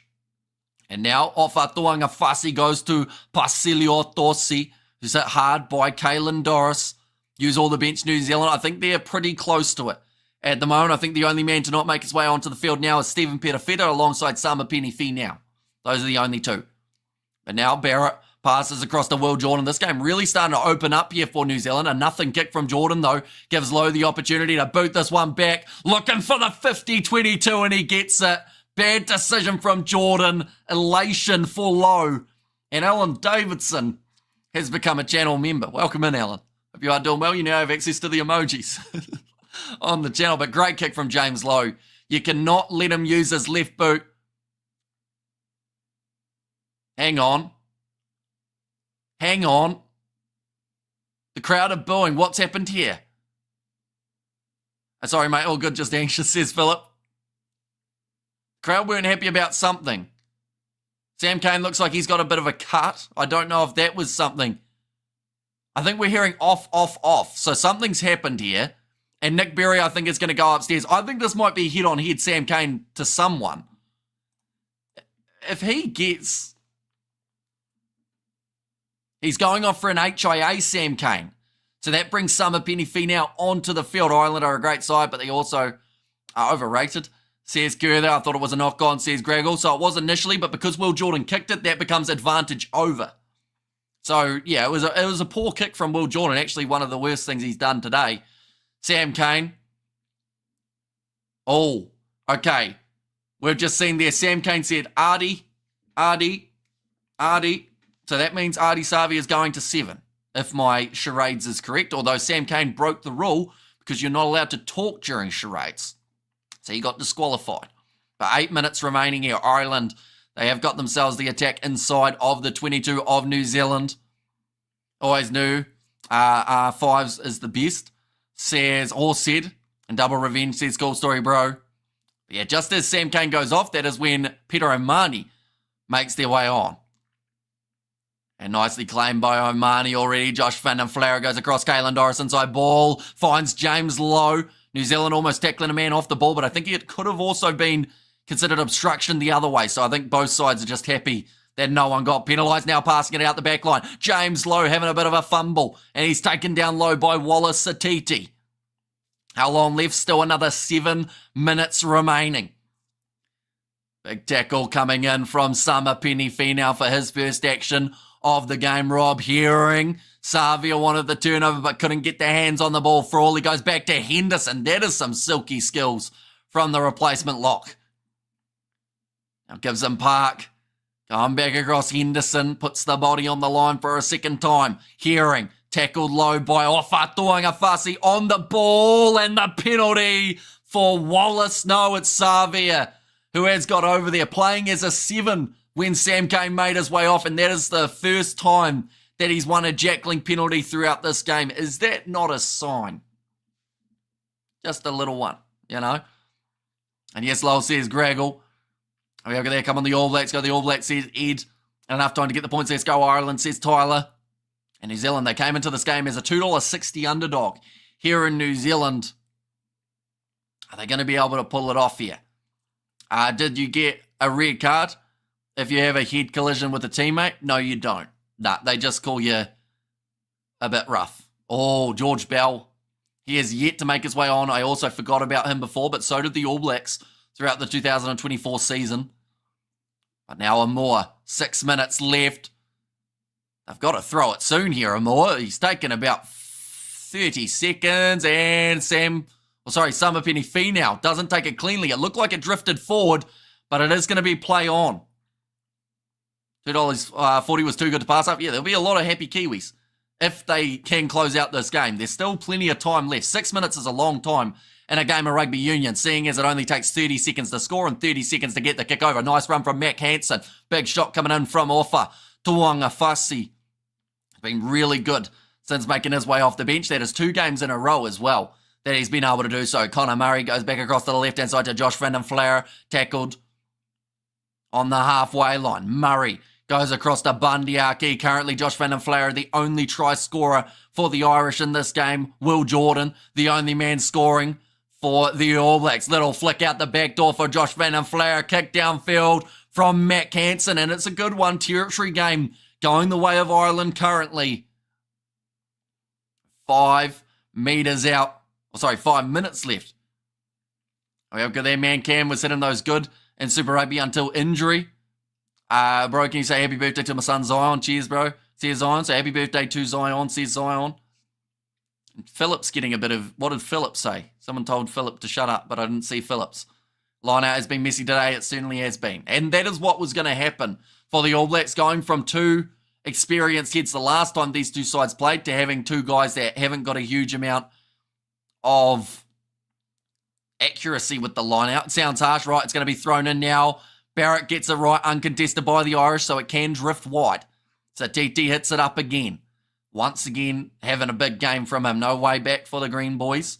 Evening from Sweden, says Builder McLeod. Welcome in. McKenzie inside of his 5-metre line, does kick it downfield, but does not find touch. Mac Hansen goes back across to Hugo Keenan. Now to James Lowe. Does he look to run it? Yes, he does, and he sits down Damian McKenzie. But Moore manages to drive him into the turf alongside Scott Barrett Henderson. Another handling error, but it's gone backwards. Sama Penifee now told to release. Now Connor Murray, a lot of experience under his belt. Frawley tries to chip him behind. Oh, miscommunication. Roygaard left it for the guy behind him. Hansen said, I'll take it, and he managed to get both hands to the ball. But then the trend of the day, the drop ball for the Irish. How much time left? By the time the scrum is set, probably 2.5 minutes, maybe 3 if they're lucky. Don't worry, I haven't said anything to them, says Philip there. And we ain't won yet, says Graggle. Come on, Ireland. Pumas beat New Zealand. And it was the player of the match. I would say... Ooh. That's actually tough. I would say that in terms of the nominations for it, Satiti once again has been immense. I'd say that I know that some people won't like this, but Damian McKenzie has actually had a pretty solid game overall, given the situation this match has been. And then I'll probably say, like, Will Jordan's had a pretty decent game from the back. That's if New Zealand win, because normally they don't give it to the opposition. But if it was out of anyone, I'd give it to Jamison Gibson Park, because he has made so many crucial tackles. He has done brilliantly when it comes to getting that ball out of the breakdown early. So it just all depends on whether they give it to a guy on a side that does lose. Because at the moment, like, we've lost another minute here for the scrum, so there's only going to be about 2 minutes remaining at the end. Wait, not a Moore, says Kyron. I mean, a Moore, he's been pretty solid as well. Now another scrum with the time off. How's the scrum been? It's been consistently happening. We've probably had about 10 throughout this game so far. No one's really got a scrum advantage, though. Only free kicks, I think, have been given for the scrum. Just showing a few of the representatives that could get man of the match. They showed Gibson Park, Doris and Van den Flair, both working hard at South Africa #1. If the score stays this way, yes. But then, of course, they still have to beat Scotland to keep their spot. As if they were to lose that game, I think they drop to 3rd or 4th in the rankings. But Roygaard just going to sink the slipper into it. And that is a great kick. Hugo Keenan has to clean it up inside of the 22. He will kick it down the middle of the field. I believe McKenzie will look to return fire. Yes, he does. Another up and under. Talia chasing. Running after this one and doesn't take it cleanly. Mac Hansen gets it. There was a knock on, though, from Talia. New Zealand are strategic here. If they defend well and don't let the Irish through, they'll have to go back for that scrum, which will take another 30 seconds at least out of this game. But currently 90 seconds left on the clock. In behind there from Tyke Byrne, missed passes going from Ireland. Rieko Ioane getting in there trying to get the turnover, but he's in off his feet now. Play territory for now. Just 1 minute left now. James Lowe, if Ireland want any chance of coming back in this game to either draw or win, they have to get a breakthrough. Now bounce past to Jamie Osborne, who will kick it along the ground. Deciding to leave that one was Geordie Barrett. We know how long his boot is, and he's let it roll into the 22. So extremely strategic, and does get that one into touch. Jimbo has donated again. Thank you very much, Jimbo. And hit the like button. You viewers, we will say, rather than what Jimbo said, but we do thank you all very much for being here. Of course, be sure to hit that subscribe button if you haven't already. I think that's about that. So Damian McKenzie did get the player of the match, ladies and gentlemen. Off the kicking tee, I believe he was 5 from 6. Now, 20 seconds remaining. Have to admit, Hamish is the best AI bot I've seen. Well done, says Horsehead. It's our Africa problem, or team is a problem. Worry about the Scots, says Johannes. And of course, that game taking place in 2 days' time. Now, Roy Gard. Ready to fire this one back. Just 10 seconds remaining. New Zealand will look to just close this one out without any sort of severity. They are happy enough being that number 2 ranking rather than risking it and allowing the Irish to get back into this game. But Roy Gard back into the pocket. McKenzie kicks it out. And the All Blacks at the Aviva have got themselves the victory. Looks like, straight to Rico Ioane, Bundy Aki in his face by the looks of it. There were smiles though, so I think it's in good spirits that that situation has happened. But the All Blacks have beaten the Irish by 10 in Ireland.